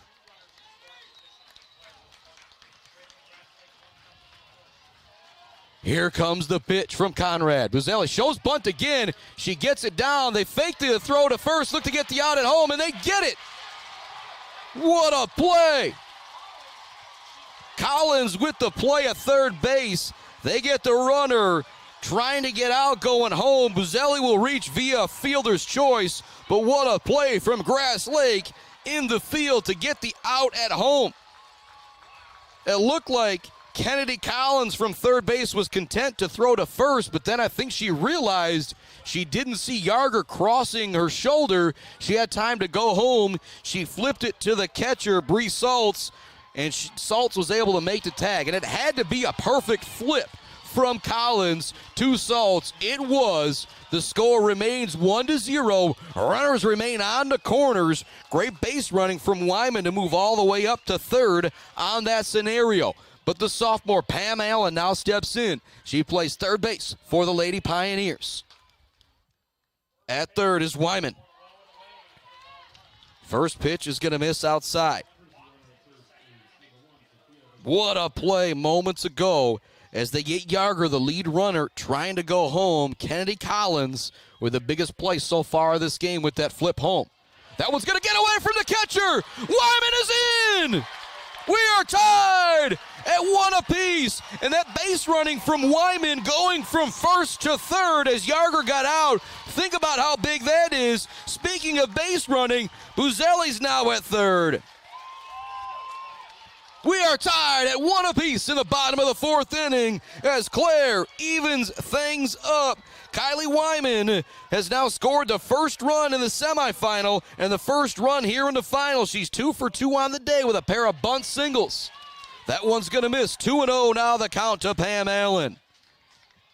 1-1 the score. Bottom 4 here in the state championship game. Allen steps back out. Runner at third base. Chance to drive in the go-ahead run here. Sends this one down the third baseline. It's going to be fouled, almost caught in foul territory. That would have been the second amazing catch for Reese Lape in foul territory. Instead, the count runs to 2-1. This inning started with a triple from Breeze Yarger. The strikeout from Campbell, a bunt single from Wyman where they held Yarger on third. And then Buzelli put it in play with a bunt. They got the out at home on a great play from Kennedy Collins at third base via fielder's choice. But then Wyman moved up with some great base running on that play and was able to score on a pass ball. We're tied at 1. That's going to miss outside. Ball 4. The second walk of the game for Pam Allen. There is now runners at the corners. 2 outs for Allison Brandon. Brandon flew out to center field. It was a really nice hit ball with the bases loaded to end the second inning. Clare with a chance to take the lead. That's going to be inside to Brandon. She had to jump out of the way of that one. 1-0. 1-1 is the score. Clare, Grass Lake, state championship action here on the Mid-Michigan Sports Network. Brandon digs back in. Here comes the 1-0 from Conrad. It's hit out towards center field. Gathering underneath it to make the catch is going to be Emily Brown. So the fly out to center field is going to leave a couple runners on for Clare. However, 1 run does come across on a pair of hits. No errors. 2 are left on for Clare. We're headed to the 5th inning. We're tied at 1 apiece. Boy, this seems familiar. Very similar to yesterday. Clare, Grass Lake battling it out here for the state championship. Grass Lake won 4-2 yesterday over Algonac. Clare won 2-1 yesterday over Ravenna. Clare has bested the number 2 team, the number 3 team, and the number 4 team in the state. Now trying to battle the number 6 team here in the state with Grass Lake. And whoever wins this game, it'll be their first softball state championship. It'll also be their 40th win of the year. It's Adeline Henson. Then back to the top of the order for Grass Lake here in the 5th inning with Emily Brown and Layla Smith. Brown doubled, stole third base, and came in to score on an error back in the 3rd inning for the lone run for Grass Lake. For the Lady Pioneers, their lone run came just back in the 4th, and they almost had another run. Breeze Yarger was tagged out at home on a wonderful play from Kennedy Collins at third base from Grass Lake. Kylie Wyman reached via bunt single. When Yarger got tagged out at home on that play, she moved from first to third on some great base running. And then she was able to come in on a pass ball with Pam Allen at the plate. We're tied at 1 apiece in the 5th inning. State championship on the line. Both of these teams have already hoisted a conference championship, a district championship, and a regional championship. Both of these teams have already won 3 titles. There is just one title left to claim. It is the D3 state title. That one's going to be fouled back there. Count now 0-2 to Henson. Struck out her first time up on 4 pitches. Mentioned the different attitude for the Grass Lake pitcher in the 4th inning. Probably very similar here for Kylie Wyman coming back out here in the 5th. Things evened back up.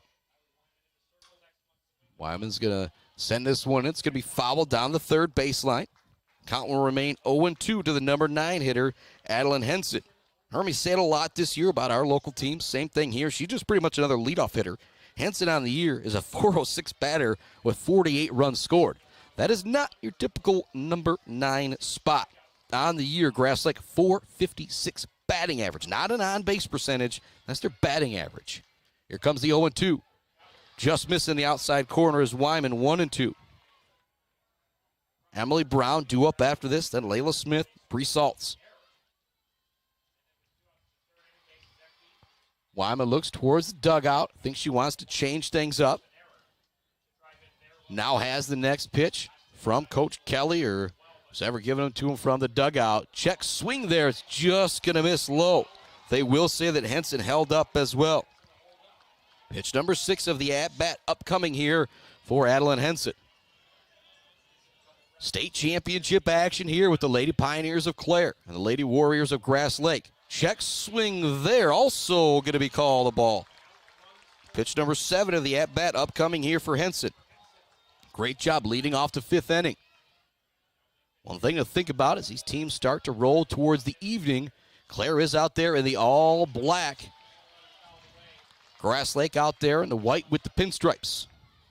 That one will be fouled off for Henson. We'll do the payoff pitch again. Remains 3-2. 1-1 is the score here in our state championship game. Clare, Grass Lake on the Mid-Michigan Sports Network. Game 102 of the season. Check swing. It's going to be called. 3-strike anyway. Henson goes down. Punch out number 7 through 4 1/3 for Miss Kylie Wyman in the circle. She also has scored the lone run of the game for Clare. Think about that. Zaid Batchelder, baller of the game, brought to you by our friends at Weefrich Financial.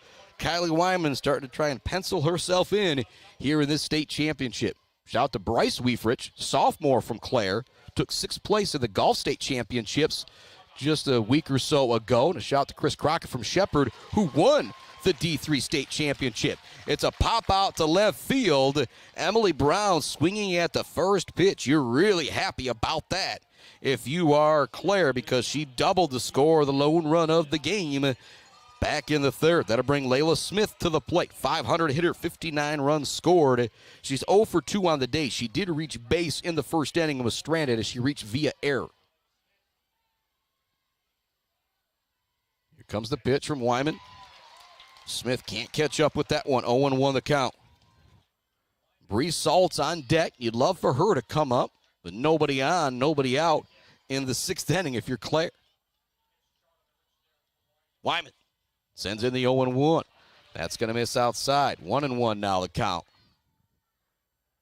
And Kylie Wyman coming into today has pretty much struck out half of the batters that she has faced here in the playoffs, and she has continued that trend here this afternoon. This one's going to be a high pop-up. It's going to go foul. 1-2 the count. Wyman steps to the back of the circle. Smith has been on base both of her plate appearances via an error and a walk, so she'd technically be 0 for 1 in an official box score. Wyman steps out of the circle, now steps back in. Swing and a miss. Wyman with punch out number 8. We're headed to the bottom of the fifth inning. Clare, Grass Lake, one apiece. Due up for Clare. We're right in the heart of the order. 2, 3, 4. McMillan, Kelly, Jones. Brought to you by J&J Auto, Mount Pleasant Heating and AC, and Woods Household. Back with more state championship softball right after this on the Mid-Michigan Sports Network. The Diner, where homemade favorites come to life every day for breakfast and lunch. From fluffy pancakes to savory sandwiches, The Diner has your cravings covered. Discover the perfect blend of comfort food and camaraderie at The Diner. Join them every Friday night till 7 for their famous fish fry. The Diner on North Mission, Mount Pleasant. Jenna Gates. And Kyle Gates here. We are the fifth generation with Gates Drilling and Service. We've been serving our friends and neighbors in Michigan since 1893. We have the latest and greatest well drilling technology, allowing us to put in wells where others can't. Lake lots and tight spaces are no problem. From our family to yours, thank you, and call at 989-772-7841 for all your well drilling and service needs. Gates Drilling and Service, where Gates goes, water flows. Bryce Updegraff with Pradium Realty, Robin Stressman and Associates. Thanks to coaches and officials who put in the time to help student athletes achieve their dreams and goals. For all of your real estate needs, the Bryce is right with Bryce Updegraff. With Pradium Realty, Robin Stressman and Associates. 989-620-6595. Let's head back to the action on the Mid-Michigan Sports Network. We are back to the action on the Mid-Michigan Sports Network. It's Addie McMillan, it's Tessa Kelly, it's Maddie Jones due up here in the bottom of the fifth inning for Clare. Our score, Grass Lake 1, Clare 1. State championship on the line. This one's roped towards third. What a play over at third base from Kennedy Collins. Ooh, wow. What a catch from Collins.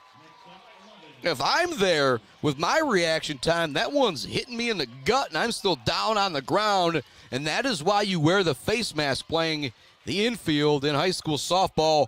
What a play from Kennedy Collins. That is one to remember right there. If that gets by her with the speed of McMillan, she's on second, maybe even third. Kelly ropes this one down the third base line. Another play from Collins. Over in time for the out. Oh, my goodness. Kennedy Collins has now made 3 all-star type plays at third base. You go back for Clare to the third or the fourth inning. Yarger got tagged out at home. It was because of the play of Collins. She made it seem like she was going to first, then turned back around, went home to get the lead runner. Now she makes 2 unbelievable plays here in the bottom of the fifth inning. A liner to third, and then a ground out where she had to use every inch of her vertical to go get it. Maddie Jones, again, swinging for the fence there. 0-1 as she swings through that one. She has smoked a couple balls out to left field. One of them got over the fence, was foul. One of them got near the fence and was foul, but it was caught. Jones digs in. 7 home runs on the year, tied for second on the team. Just misses that one as she fouls it straight back. State championship action. We are tied at 1 apiece with Clare and Grass Lake in the bottom of the fifth inning. 2 outs. The cleanup hitter at the plate for Clare. Down the count, 0-2. Conrad has struck out 5 through 4 2/3 for Grass Lake. Swing and a miss. 3 up, 3 down in the heart of the order again for Clare. Happened in the third, happened again here in the fifth. If you're Grass Lake and you're going to get some momentum going, it's probably going to be right here going to the 6th inning. It's also starting to get to the point where, I said it yesterday, you think, well, a team is just down to, blank outs. Well, not when you're tied. Somebody's got to get a run before we can say that. Bree Saltz, Mackenzie Hillebear, Nadine Hubbard due up for Grass Lake. Brought to you by our friends Barberry Law, Gates Drilling and Service, and Bill's Custom Fab. And after this game, we'll have our final Bird All-American Grill post-game show. If the Lady Pioneers are fortunate enough to win, it will be quite brief as we'll head down to the trophy celebration and see if we can get some live interviews. If not, maybe a little nostalgic there as we talk about how great of a first season this was here on the Mid-Michigan Sports Network. And I'll say it again, I said it all year. When you think about doing business in the Mid-Michigan area, if you're somebody that loves high school sports like me, support these people who are supporting this guy, pretty please. Like Woods Household Appliance, Weefrich Financial, Clark Modular Homes, the Bird All-American Grill in downtown Mount Pleasant, Bill's Custom Fab at Gates Drilling and Service. And if you're injured, you need a lawyer, there's only one call you need to make, and that is to my man, Joe Barberry. Every case they take personally. Dave Barberry now back in the helm after serving as prosecutor for Isabella County. And so, yeah, you got a criminal case you're dealing with. You know, everybody makes mistakes out there. How about having a couple former prosecutors on your side? Not a bad way to go about it. Bree Saltz at the plate. She struck out her first time up.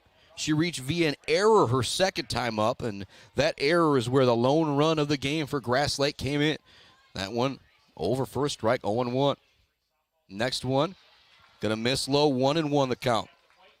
Saltz coming in the program. The MHSA had her as a .535 hitter with 89 RBI on the year. Just an unreal number. Here comes the 1-1 from Kylie Wyman. It's gonna be fouled back. We're in the sixth inning, top of the sixth. Through 5, Miss Kylie Wyman has struck out 8. Coming into this game, she had faced 120 batters in the postseason, and she had struck out half of them. Yeah, that is right. 120 face, 60 mowed down via strikeout here in the playoffs. And she's continuing that trend today with 8 more punch-outs. This one's going to be hit towards second base. It's going to be a single for Bree Saltz. Leadoff runner is on for Grass Lake here in the top of the sixth inning. That'll bring Mackenzie Hillbearer to the plate. She's 0 for 2 on the day. She struck out. Then she had a wonderful at-bat where she fouled off 5 or 6 two-out pitches before popping out to Pam Allen at third base. Hillbearer on the year is a .573 hitter with 47 RBI. Bree Saltz is a catcher, but she is a threat to steal from first base. So Buselli's got to be ready behind the plate. We're in the state championship game. 39-2 Clare. 39-4 Grass Lake. We're in the sixth inning. We're tied at 1 apiece here at Michigan State University. First pitch, swing and strike for Hillbearer. Wyman steps to the back of the circle, steps back in. They get the bunt down, right back to Wyman at first. Covering is Allison Brandon, so they do move up the runner on the sacrifice bunt. Technical play there, you get your cleanup hitter moving that runner up. That tells you how much they respect Kylie Wyman in the circle. Just want to have a chance to drive in a run with 1 out here. Top 6, as you see on the scoreboard if you're watching. If you're just listening, we're still tied at 1 apiece. Both teams with 4 hits.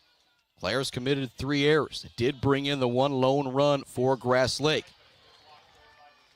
That one zinged up there with a lot of smoke. It's going to miss inside. Nice job by Buzelli keeping it in front of her. Hubbard at the plate was 1 for 2, popped out to first base, and she singled to lead off the fourth inning and was stranded there.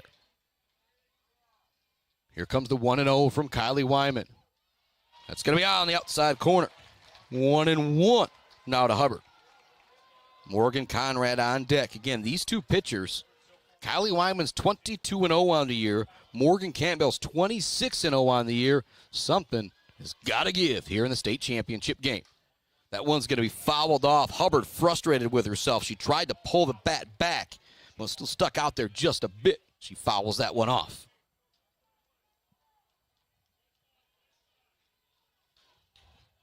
Wyman taking her time, stepping to the back of the circle. Runner at second base is Bree Saltz. She opened up the sixth inning with a single. She's moved up to second on a sacrifice. But there's another punch out from Wyman. That makes it 9 for the junior, and there's now 2 down with Morgan Conrad stepping to the plate. She's technically 0 for 1 on the day. She struck out back in the second inning on 4 pitches, and in the fourth inning, she dropped down a sacrifice bunt to move up Hubbard to second base, where she was ultimately stranded. Due up in the bottom of the sixth inning for Clare. It's Yarger, it's Campbell, it's Wyman. Yarger is 2 for 2 on the day with a single and a triple. This one smoked, but just missing it is Conrad as it's fouled back off the screen here.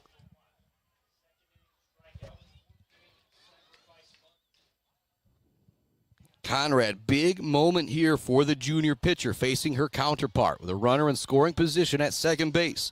With the speed of Saltz, she could score from second. Swing and a miss.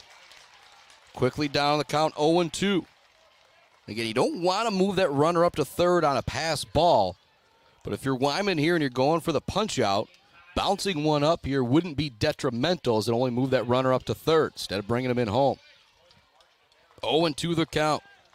Conrad digs back in. Wyman already has 9 punch outs. That one's going to be fouled off the backstop. The foul tip. Buzelli would have been able to catch it. It could have been the third out. That thing was smoked. Just missing it was Morgan Conrad. 0-2 the count. There's 2 down here in the top of the 6th inning. We are tied at 1 apiece in the state championship Division III softball game with 39-2 Clare and 39-4 Grass Lake. The Warriors versus the Pioneers. Here comes the 0-2. Called third strike. Punch out number 10 through 6 for Kylie Wyman. They strand a runner at second base. We remain tied at 1 apiece heading to the bottom of the 6th inning. Woo, boy, what a ball game. What a year this has been. What better of a finish could we ask for on the Mid-Michigan Sports Network? It's Yarger. It's Campbell. It's Wyman. Do What? Brought to you by our friends at Brad Malley Well Drilling and Construction, Mount Pleasant Automotive, the Isabella Community Sportsplex, along with Pier Plumbing, Hanging by a Thread, Isabella Bank, Bryant Family Farms, All Seasons Fireworks, The Diner, Block Electric, Central Michigan Sand and Gravel, JJ Painting, along with my friends Joe Wentworth and Bryce Updegraff, Pradium Realty, Robin Stressman and Associates. Yarger led off the 2nd inning with a single. She was ultimately stranded at third base. In the 4th inning, she led off with a triple. She was ultimately tagged out at home on a wonderful play from Kennedy Collins. Zaid Batchelder, baller of the game, mentioned Wyman, scored the only run. She struck out 10. She's obviously got her name in the running for that. But if you were thinking about the Zaid Batchelder baller of the game for Grass Lake, it might actually be Kennedy Collins from third base. She made a Derek Jeter-esque type play. I don't know other way to explain it. She came in from third on the bunt, kind of looked towards first like she was going to throw it there. That had Yarger thinking she's got the free run home. Then at the last second, Collins turned and flipped it home. They were able to get the tag out. At that point, it kept it 1-0. Wyman was ultimately eventually able to score on a pass ball with some great base running. When Yarger got tagged out at home on the bunt, she was able to move from first to third. Think about how big of a moment that was in this game. Those little things, the little things that talk about. Coach Kelly and I talking about that 1-2-3 double play with the bases loaded and 1 out versus Gladstone up in Sheboygan. It's the little fundamentals that make the differences once you get this far and have 2 teams that are so evenly matched and have already won several championships. First pitch, Yarger is going to hit it towards short. Deep in the hole, they do get it over in time for the out. Not a bad hit there from Yarger, but a really nice play from the shortstop position. Hillbear showing the arm there as she gets Yarger. Morgan Campbell now stepping to the plate. She's 0 for 2 on the day with a pair of strikeouts. And she had the double yesterday to bring in the go-ahead run in the bottom of the 6th inning for Clare. Let's see what she can do in the bottom of the 6th here. Swings at that first pitch. It's going to go foul down the third baseline. Morgan Campbell on the year. 5 extra base hits, 24 RBI, 357 batting average for the senior.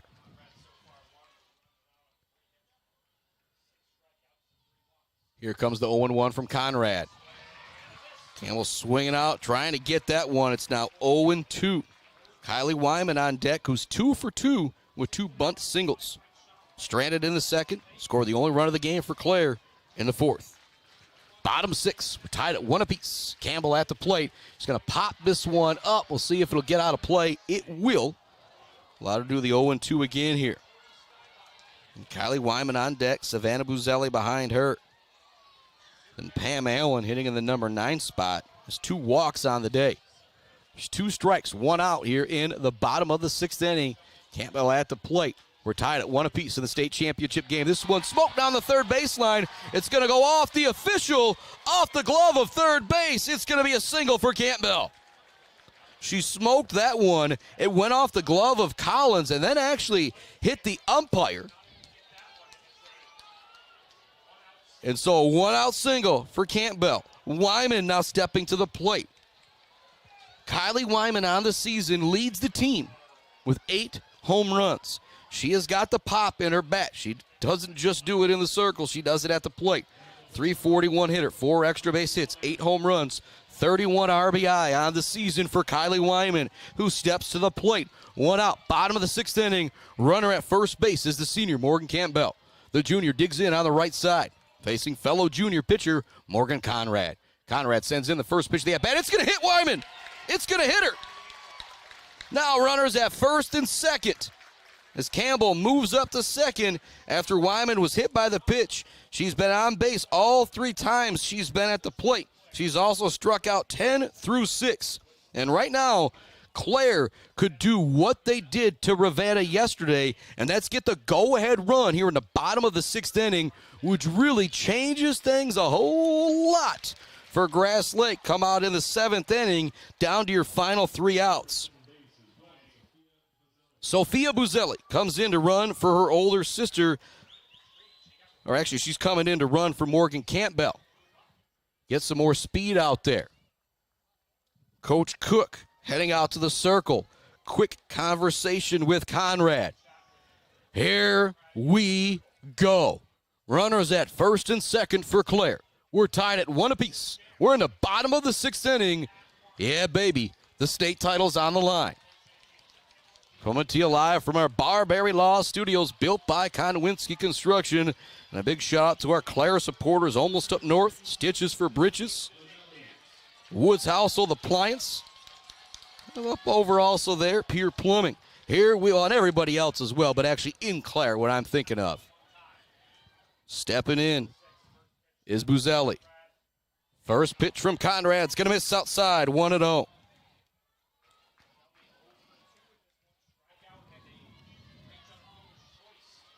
Buzelli steps out. Conrad taking some time in the circle. Bottom 6, runners at first and second for Clare. Buzelli sends this one up the middle. It's going to go off the pitcher. Everybody's going to be safe. It rolls to the outfield. Chance for the go-ahead run. It's in. Sophie Buzelli comes in running for Morgan Campbell. Clare goes up 2-1. Caught in a rundown now are the Pioneers. Out trying to go to third is Wyman. But the run is brought in on the RBI single from Savannah Buzelli. 2-1. Clare with the lead. They jumped out to a 2-1 lead in the bottom of the 6th inning yesterday. They've done the same thing again here today on the RBI from Savannah Buzelli. That's going to bring Pam Allen to the plate. Runner at first base for Clare, now 2 down as Wyman got caught in the pickle going from second to third. But I don't think anybody cares right now as Campbell got on first.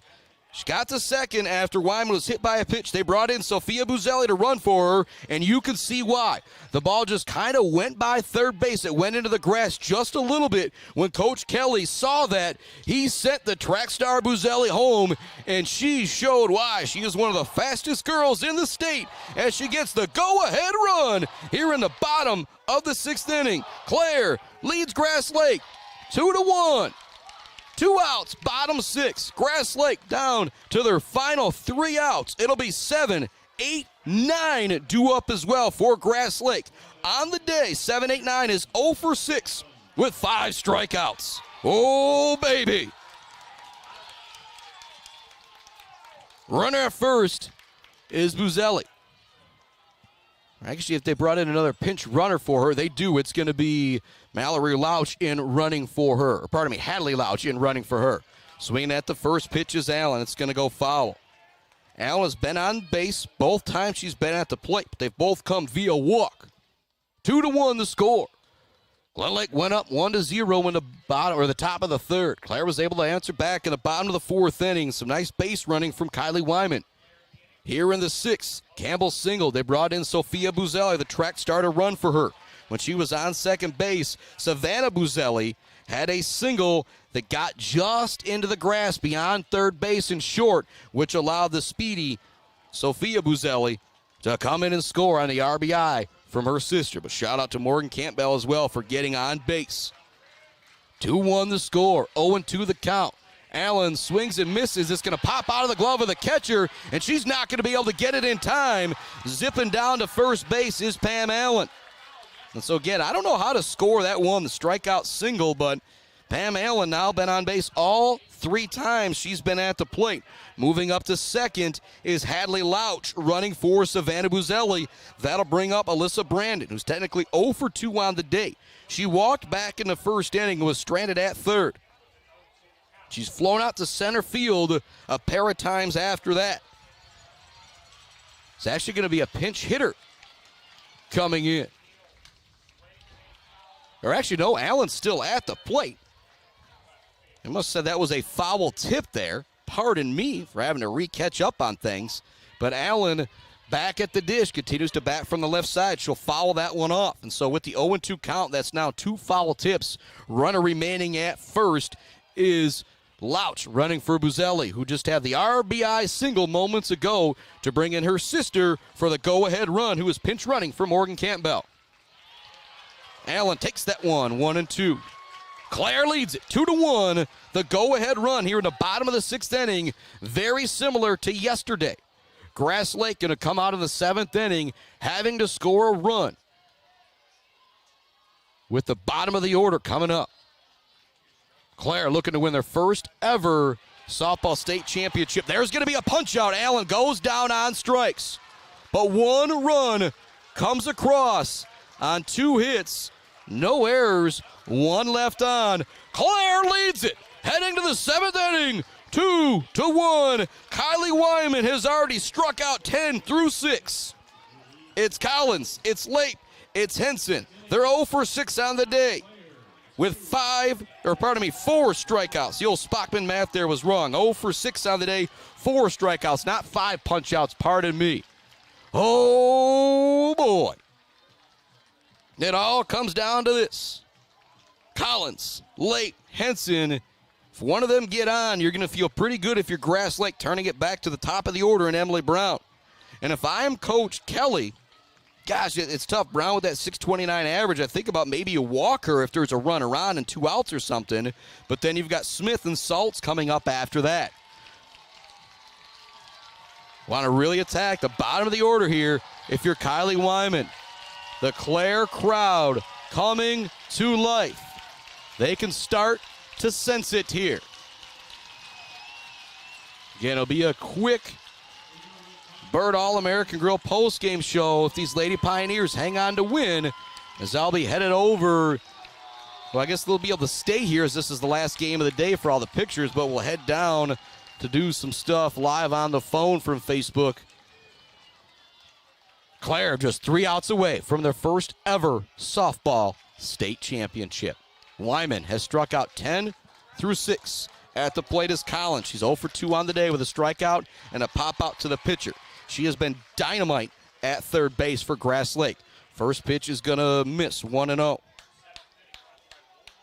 Wyman back-to-back strikeouts going back to end the 6th inning. That one's going to miss, 2-0. Wyman geared up. That one kind of lost control on it. The late, great Bob Euchre would say, just a bit outside.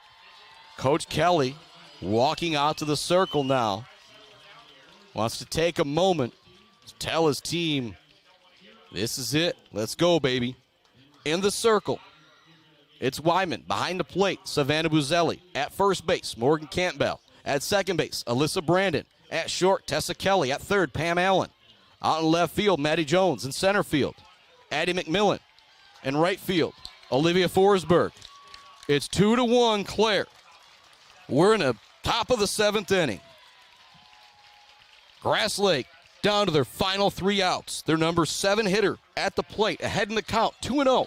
As Wyman steps back into the circle after the timeout from Coach Kelly. That's also going to miss. 3-0 the count. Lape on deck. Hoping she's got a runner to try and move over with a sacrifice bunt. Collins steps back in, taking all the way here. And that's going to miss for ball 4. Wyman continuing to try and throw gas, even though it was a 3-0 count. That'll be a leadoff walk for Grass Lake in a 1-run game in the top of the 7th inning. No matter what happens here, Clare will have an at-bat. But if you're Wyman, you want to shut the door right now on Grass Lake.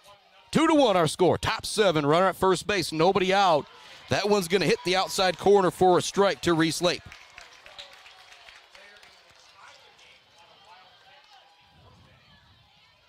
Brandon at second base, playing way in. That one's going to be hit towards Allen. She looks to get it. She can't feel it. Buselli looks to get the throw down. It's not in time. A bunt single. Watch out. A little bit of a rally now for Grass Lake, and they will have a chance to turn it back to the top of the order. And Emily Brown. That brings Adeline Henson to the plate. Nobody out. Runners on first and second for Grass Lake. Campbell playing in at first. Playing in at third is Allen. Stepping to the plate is Henson. She's 0 for 2 with a pair of strikeouts on the day. But coming into the finals, a .406 hitter on the year. What a game this has been. It's 2-1. Top of the 7th inning. There's still nobody out. Grass Lake threatening with runners at first and second. Clare desperately trying to hold on to that 1-run lead. That one just misses, much to the dismay of the Clare Pioneer crowd. Wyman steps out, steps back in, ready with the 1-0. That one's also going to miss. 2-0, now the count to Henson. Grass Lake threatening, runners at first and second. Top of the 7th inning, Clare needs 3 outs to win the state championship. Here comes the 2-0. Nope, that's going to be over for a strike. 2-1. Now the count to Adeline Henson. Emily Brown, the .629 hitter, awaits on deck. You do not want her coming up with the bases loaded if you're Clare. Wyman checks things. Here comes the 2-1. They show bunt. She pulls it back. Woo! 3-1 now the count. Clare fans saying that she never pulled the bunt back.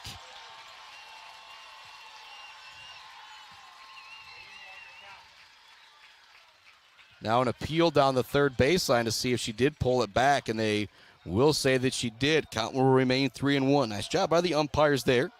Going to the umpire that has the best view. Clare leads it 2-1 in the top of the 7th inning. They need 3 outs to win the state title. But Grass Lake is not going quietly into this Saturday night as they have runners at first and second. The number 9 hitter, Adeline Henson, at the plate. The .629 hitter, Emily Brown, awaits on deck. 3-1 to count. Here comes the pitch from Wyman. She shows butt. It's going to be fouled back. That'll run the count full to 3-2. A punch out here would be monstrous for Clare. Wyman walks to the back of the circle. Henson digs back in on the left side. Here comes the 3-2.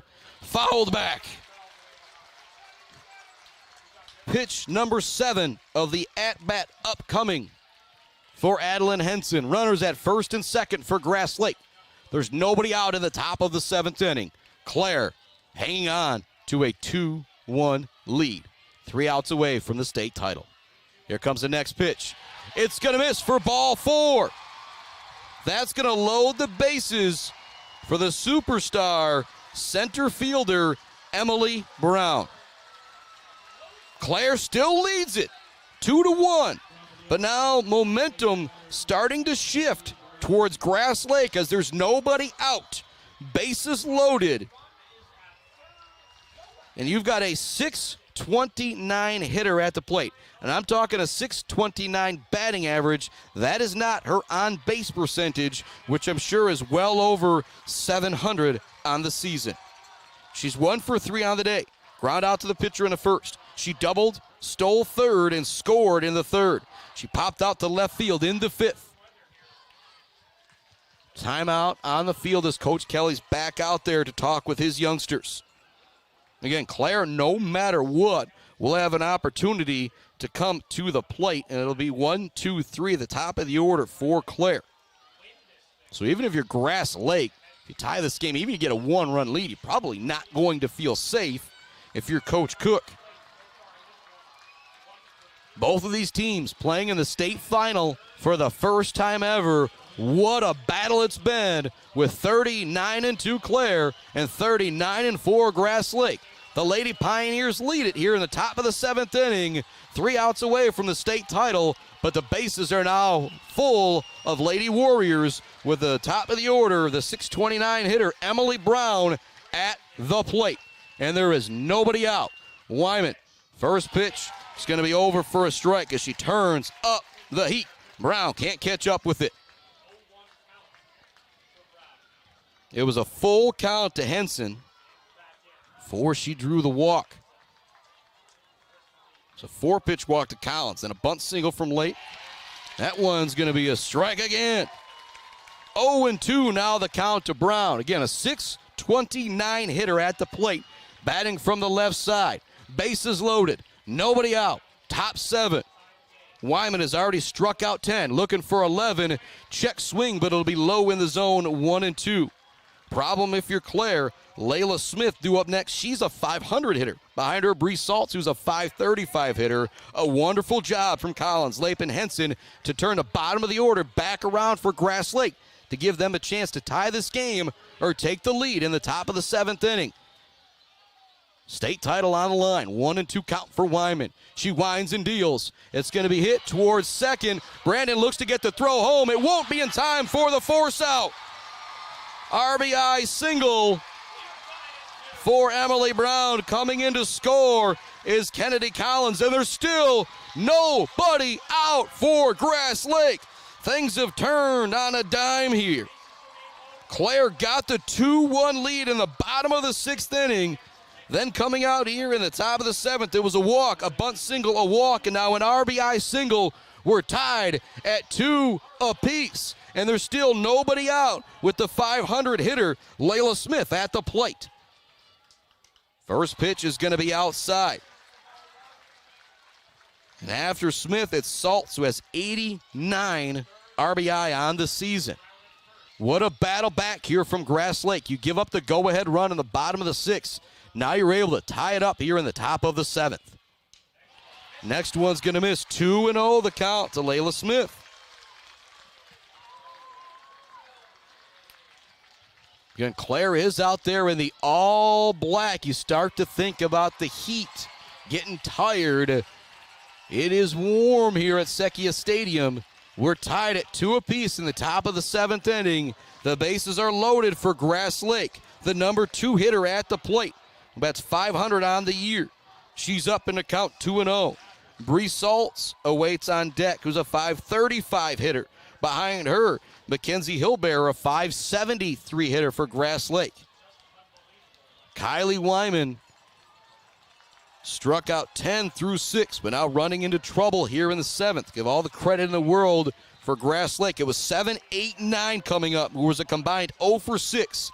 They get 2 walks and a bunt single to turn the order around to Emily Brown, who was able to drive in the tying run with an RBI single. That one is over for a strike to Smith. 2-1 now the count to Layla Smith, who plays second base for Grass Lake. She swings at this one. Strike 2. Again, there's still nobody out here. The bases are loaded. Allen playing in at third. Campbell playing in at first. Playing in at second and short as well. Trying to prevent that go-ahead run is Kelly and Brandon. It's going to be 8 up over at first base a little bit. 1 run is in. Another run coming in to score for Grass Lake. Lape comes in to score. Henson comes in to score. Moving up to second and third is Smith and Brown, and it's now 4-2 Grass Lake here in the top of the 7th inning. What a rally from the Warriors.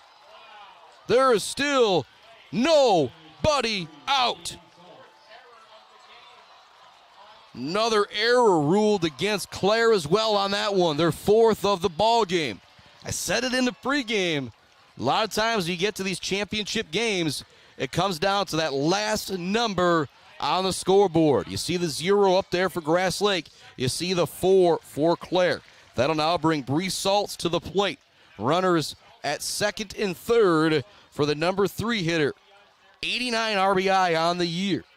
Boy, this thing has changed on a dime, as I said moments ago. Clare led it 2-1 heading to the top of the 7th. It was 7, 8, 9 due up for Grass Lake. They've put 3 runs across. There's runners at first and second. There's still nobody out. High fly ball. McMillan's able to gather underneath it, but that will bring in another run. Tagging from third is Emily Brown, and it is now 5-2 Grass Lake with the lead. If you're Clare, you maybe had a chance to go up by more than 1 in the bottom of the 6th inning. Grass Lake is able to put themselves now up by 3. If you're Grass Lake, you think coming out here in the 7th, yeah, you'd love to tie it, maybe take the lead. How about take the lead by 3 runs, a 4 spot in the top of the 7th inning for Grass Lake. What a performance. And there's still, I guess, they have nobody out, but that was a sacrifice RBI there, so there is 1 down here. Runner remains at second base. First pitch to Hillbearer is going to miss 1-0. Shortstop for Grass Lake, 573 hitter on the season with 47 RBI. Probably have a lot more than that if it wasn't for Bree Salt having 89 RBI on the season for Grass Lake. Wyman winds and deals. That one's going to be over for a strike, 1-1. 10 strikeouts through 6 for Wyman. And it was a 4-pitch walk to Collins, a bunt single from Late, a walk from Henson, then an RBI single to bring in the tying run, and a couple more runs brought in by Layla Smith. Also an error out there as well. Bree Saltz on the sacrifice RBI moments ago. 4 runs for Grass Lake here in the top of the 7th inning. They lead Clare 5-2 with 1 out. Clare has got the top of the order due up in the bottom of the 7th inning. They will have an opportunity to answer back. But the Clare fans just shell-shocked here a little bit right now. That one's just going to miss on the outside corner to Hillbearer. Count now 2-2.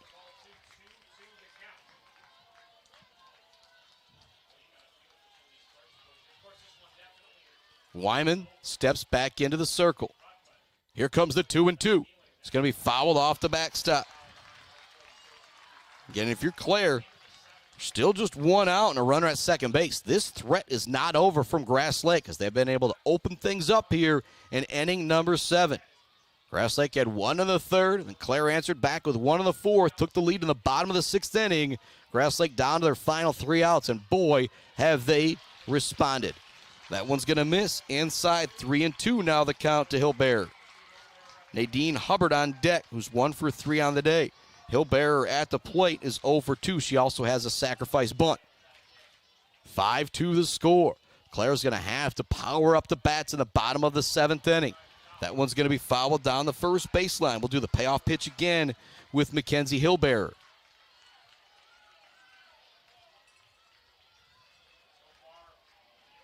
Wyman steps back into the circle. Winds and deals. This one's going to be fouled again. Hillbearer with a great battle here, staying alive at the plate. This will be pitch number 9 of the at-bat upcoming for Mackenzie Hillbearer. 5-2, Grass Lake leads it. If you stepped out moments ago, yeah, it happens just that fast. Clare gets one in the bottom of the 6th inning. Looks like they might win it 2-1, just like they did yesterday. But then a response from Grass Lake here in the top of the 7th inning, putting up 4 runs. Liner to first. They're going to get the double play to get out of the inning. Big double play there, but damage done.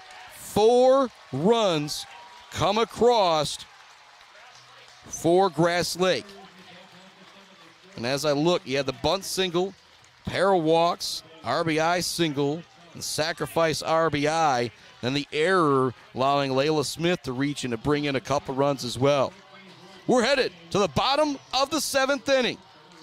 Clare needs at least 3 to continue this game. And oh boy, are they capable of getting 3? Are they capable of walking it off? Yes, sir, they are. Alyssa Brandon, Eddie McMillan, Tessa Kelly heading to the plate for Clare. Brandon on the day is 0 for 2 with a walk. McMillan had a sacrifice bunt in the first to move Brandon up. Other than that, she's 0 for 2. She had a liner to third base. It was a fantastic play from Kennedy Collins. Tessa Kelly's 0 for 3 on the day. She grounded out to short, lined out to short, and then it was another really nice play back in the 5th inning by Kennedy Collins over at third base. We're headed to the bottom of the 7th inning. It's do or die time for the Lady Pioneers of Clare as they trail 5-2 here in the state championship game. Coming to you live from our Barberry Law Studios, built by Konwinski Construction, the 102nd game of the year here on year 1 of the Mid-Michigan Sports Network. Brandon leads off the inning for Clare. Down 3, we're not going to see any sacrifice bunts to move any runners up. Clare, the bats are gonna have to wake up here. Brandon steps in, batting from the right side. Clare down to their final 3 outs. It was Grass Lake down to their final 3 outs to start the 7th inning, but then they put up that big 4 spot. Now Clare down 3, down to their final 3 outs. Alyssa Brandon digs in. Here comes the pitch from Conrad. Pitching a lot different confidence now, coming out up 3 runs. As I say that, Wyman came out up a run, then walked the leadoff batter. Brandon takes ball 1 way high here. Here comes the next pitch from Conrad. This one's roped out towards left field, trying to make the catch in foul territory and making it. Oh, what a play from Reese Lape. I don't like it, but you gotta give the left fielder credit. She's made a couple big plays out there. The sophomore Reese Lape, 1 down for Clare. Addie McMillan steps to the plate. 0 for 2 on the day. She also has a sacrifice bunt. The last out she had, it was a rope, but right to third base. 5-2, Grass Lake leads Clare, scoring 4 runs in the top of the 7th inning as they enter the 7th, trailing 2-1. McMillan steps in. She's going to take the first pitch high, 1-0.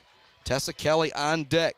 Maddie Jones would have to come to the plate with 2 runners on to be the game-tying run.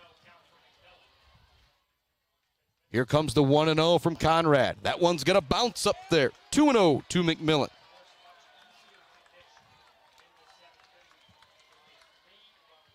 McMillan steps out, steps back in. 5-2, Grass Lake leads it here in the bottom of the 7th inning, 1 out. Clare down to their final 2 outs. McMillan's going to foul this one down the third baseline.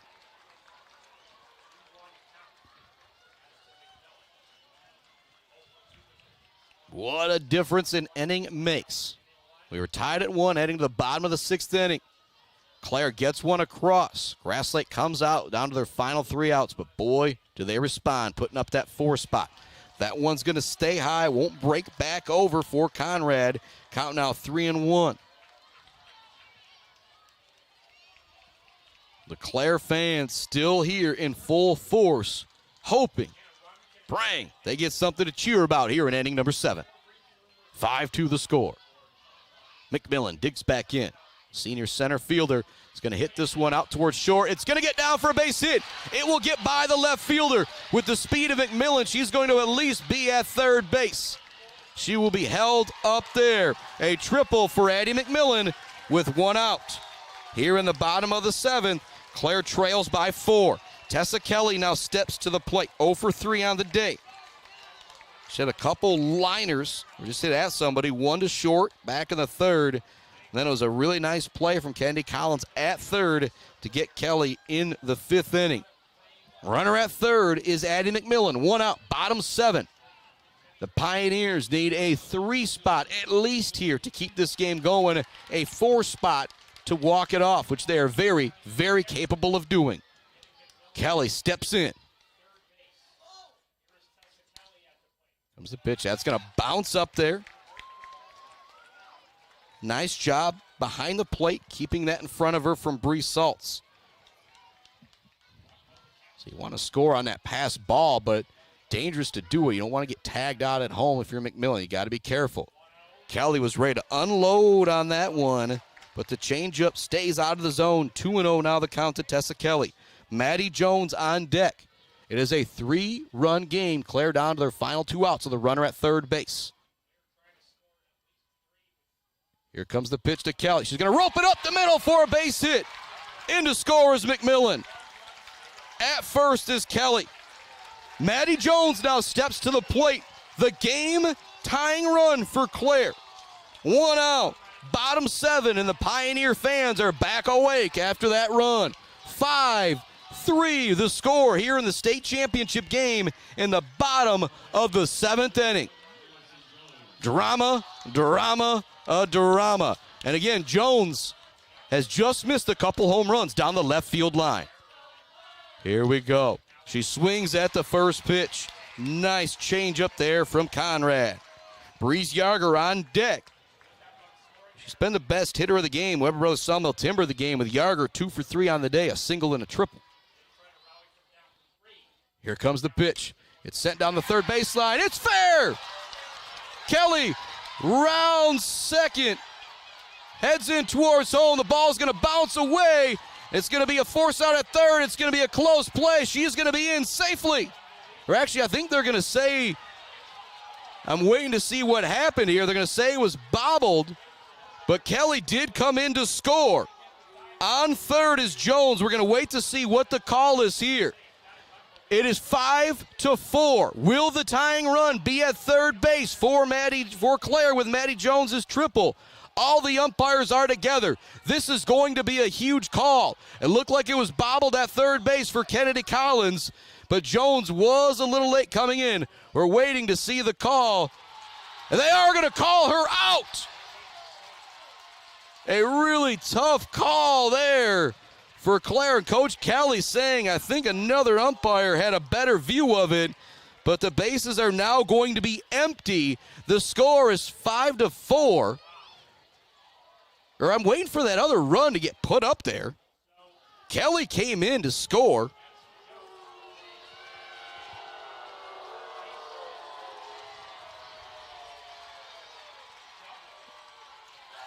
And no, Jones is actually still at the plate. Pardon me. And they're going to call, yeah. If I could explain what just happened, I would, but I don't know. Kelly's not in for the run. 5-3 remains the score. They're going to say she's out at third or something. Again, it's a strikeout now for Breeze Yarger. Again, it looked like Maddie Jones had tripled, but they ended up calling it foul. Somehow, Kelly's still at first base. That was an absolute rope from Maddie Jones down the third base line. The run came in from Kelly. Maddie Jones was essentially maybe tagged out at third. That's what I thought they were getting together to discuss. But no, they're going to end up saying it was a foul ball. How do you have that tag at third base if it was supposed to be a foul ball? Oh, man. If you're Clare and you go down here, this is going to be tough to live with, as you would have had the game-tying run at third, 5-4. But now instead, Jones goes down on strikes instead of having an RBI double/triple, maybe safe there. Oh, man, what a tough call. That one's going to go over the head of the catcher. Moving up to second base is Tessa Kelly. Again, I'll reset it for you. McMillan hit a triple, brought in by Tessa Kelly on the single. Then it looked like Maddie Jones herself had hit a double that brought in Tessa Kelly to make it 5-4, and maybe Jones was tagged out in between second and third. Instead, they say, no, it was a foul ball, and they take away everything. That'll miss inside. 2-0 now to Morgan Campbell. Or pardon me, it's Yarger at the dish.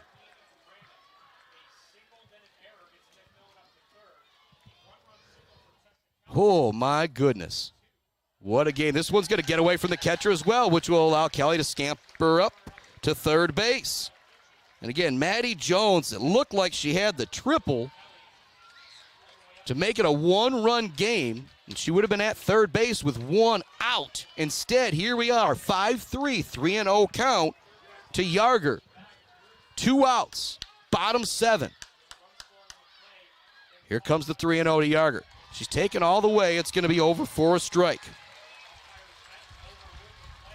What a game this is. But again, if you're Clare, just a tough ruling there. As the play kind of already happened, you usually see the foul ball called right away, but instead they kind of call it later. This was roped to the gap. Coming in to score is Kelly.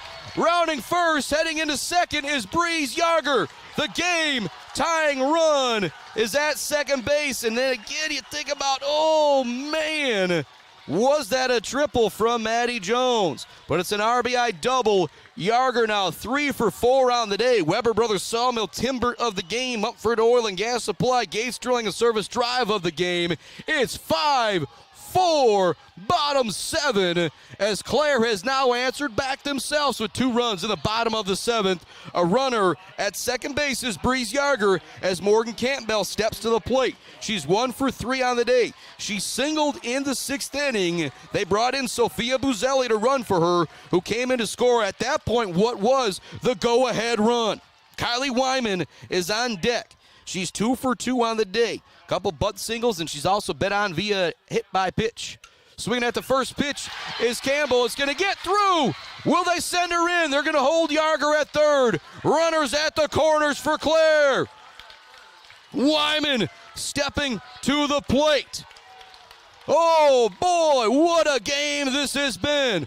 5-4, Grass Lake holding on by the hairs of their chin. Now 9 hits in the ball game for Clare. Stepping to the plate is Kylie Wyman. At first base now, Morgan Campbell would be the walk-off run for Clare. Even a passed ball can score Yarger from third. Wyman steps in on the right side. We're in the bottom of the 7th inning. Clare is down to their final out. They need 1 run to tie this game. The walk-off winning run is at first base with Morgan Campbell as the junior star, Kylie Wyman, steps to the plate. Yet on the day, she's been on the base pass all 3 times. With a pair of bunt singles, she scored the first run of the game for Clare, and in the 6th, she was hit by a pitch. Was ultimately nabbed going to third base. Wyman steps out, steps back in. Here comes the pitch. Big swing and a miss. Now it's 0-2. Wyman swinging for the fences there. Clare down to their final strike. Runner at third base, the game-tying run. Drama here on the Mid-Michigan Sports Network. And our final game of the year. Here comes the pitch. Wyman sends it down the third baseline, but it's foul. We will do the 0-2 once again. Coach Kelly, quick walk down the third baseline with some last-second instructions for his junior star, Kylie Wyman. Count is 0-2. It's 5-4. The tying run at third base for Clare. The game-winning run at first base. With Campbell's speed, she could score on a gapper. Wyman steps in. Here comes the 0-2. She pulls it back, and it's going to be way outside. What a play at the plate by Bree Saltz, keeping that in front of her. That one was way outside, and it was really high. Saltz had to jump to nab it. 1-2 the count. Here we go. Wyman's going to send this one deep towards left field. They're gathering underneath it to make the catch, and that will do it. 5-4. Grass Lake is a winner over Clare in absolutely dramatic fashion, and it'll be talked about for a long, long time. Maddie Jones, I had her for a triple down the third base line that ultimately was not. Again, Kelly came in to score. Jones got tagged out or was a close play going into third. I thought Coach Kelly was arguing about a safer out call, but no, it turns out they changed the call to a foul ball, and that could end up being the difference in our state championship game. You just do not like that if you're the Lady Pioneers of Clare. Not the way you want to end the season. 5-4, Grass Lake a winner on the fly out to left field. Runners at the corners for Clare after they had already put up 2 in the bottom of the 7th. Oh, man, it was so close to being down the line for Maddie Jones, something I will soon not forget. 5-4, our final. Back to put a bow on an unbelievable first season of the Mid-Michigan Sports Network with our Bird All-American Grill postgame show right after this. GNS Mechanical in Wademan offers service and installation on everything for your home and business. From a simple filter replacement to furnace, central air service, and install, geothermal, and walk-in coolers and freezers. If you have a need, GNS Mechanical has a solution. Learn more at gnsmechanical.com or call 989-644-2106. Pure sportsmanship is the most important thing in high school sports. When it comes to your home or business, Pure Plumbing just might be the most important thing. If your plumbing isn't pure, don't worry, no one needs to see the other angle. For Pure Plumbing, call 989-644-8928 or visit mipureplumbing.com. Mumford Oil and Gas Supply is your one-stop shop for top quality products and procurement in the Michigan oil and gas industry. With over 45 years of experience and a strong commitment to customer satisfaction, Mumford Oil and Gas Supply delivers the best solutions for your oil and gas production, drilling, and service needs. If you need it, Mumford Oil and Gas Supply can get it. Visit them on Fancher today or give them a call at 989-317-8582. Let's head back to the action on the Mid-Michigan Sports Network. Welcome back to the Mid-Michigan Sports Network. One last time before take a little summer break hiatus. We'll still have some podcasts, maybe some fun stuff that we'll be able to do live here and there. But what a year it's been on the Mid-Michigan Sports Network. And I first got to start by giving a shout out to these seniors from the Pioneers. Maddie Jones, Alyssa Brandon, Macy Hensley, Addie McMillan, Tessa Kelly, Savannah Buzelli, along with Morgan Campbell. What a career they've had. 124 and 32 in their 4 years. A lot of them up on varsity for those 4 years as well. What a run for the Lady Pioneers, ultimately falling just short, 5-4. I'm talking with homeboy here from Grass Lake Radio. He even said that was not a foul ball. That was a fair ball. But we both did agree that it would have been Jones, would have been tagged out at third for the second out for Clare. And so Clare would have had bases empty 5-4 as opposed to, the way things went. But, oh, man, it is one of those type of losses, one of those type of games where if you're the Lady Pioneers of Clare, you feel like you just let it slip away. And I said pregame, a lot of times what determines this game is that last number on the scoreboard.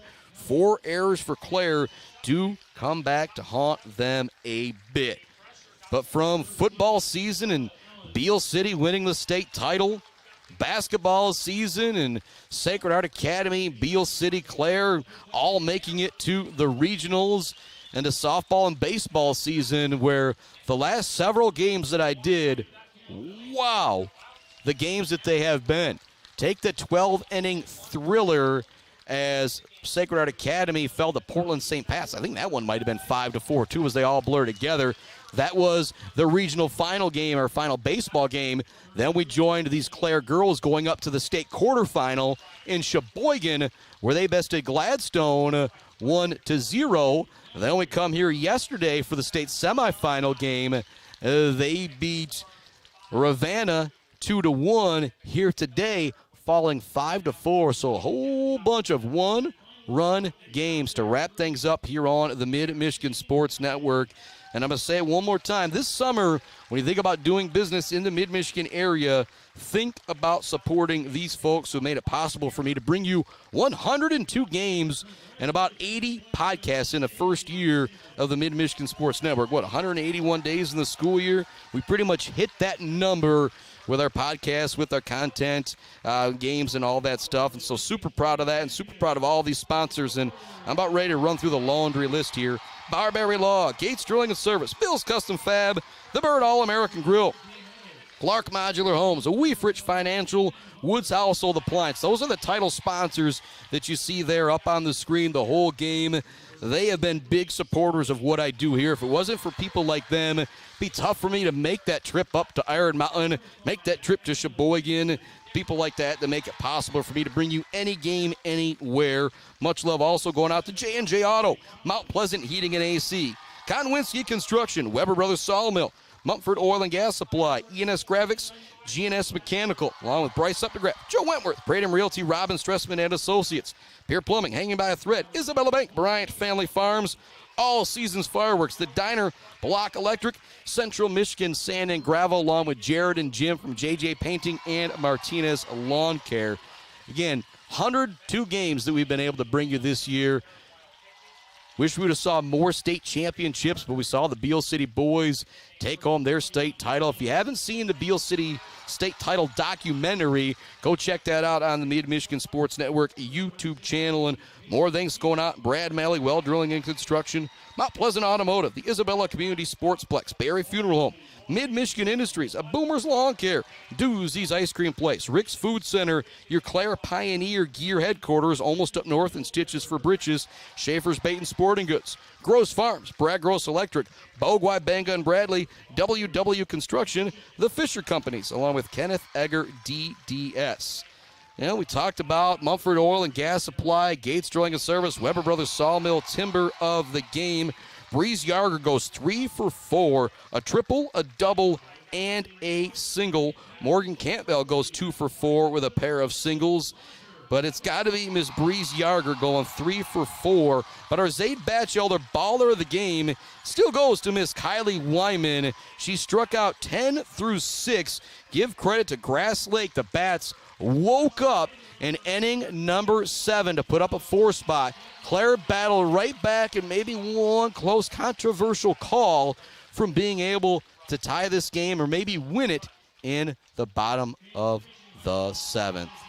And also a big shout out to the Clare community. If you're up watching in Clare or listening in Clare, probably seemed pretty empty there today. And the reason why, these stands at Michigan State University were full of green and white, probably more than are at most Spartan softball games. Chris Spockman signing off on the Mid-Michigan Sports Network for year 1. Thank you so much to everybody out there who has made this possible. And all I got to tell you, bigger, better things coming with the Mid-Michigan Sports Network starting this fall with high school football and volleyball. And I already can't wait. Week 9 football season, it's going to be Ithaca. It's going to be Beal City. Boy, is that going to be special. Chris Bachman, sign off on the Mid-Michigan Sports Network. A big congratulations to the Lady Pioneers of Clare, making it all the way to the state finals game and almost having a walk-off win. We'll be back with you later this summer. More podcast action, but high school football, high school football, still want to do some more softball. High school football, high school volleyball will be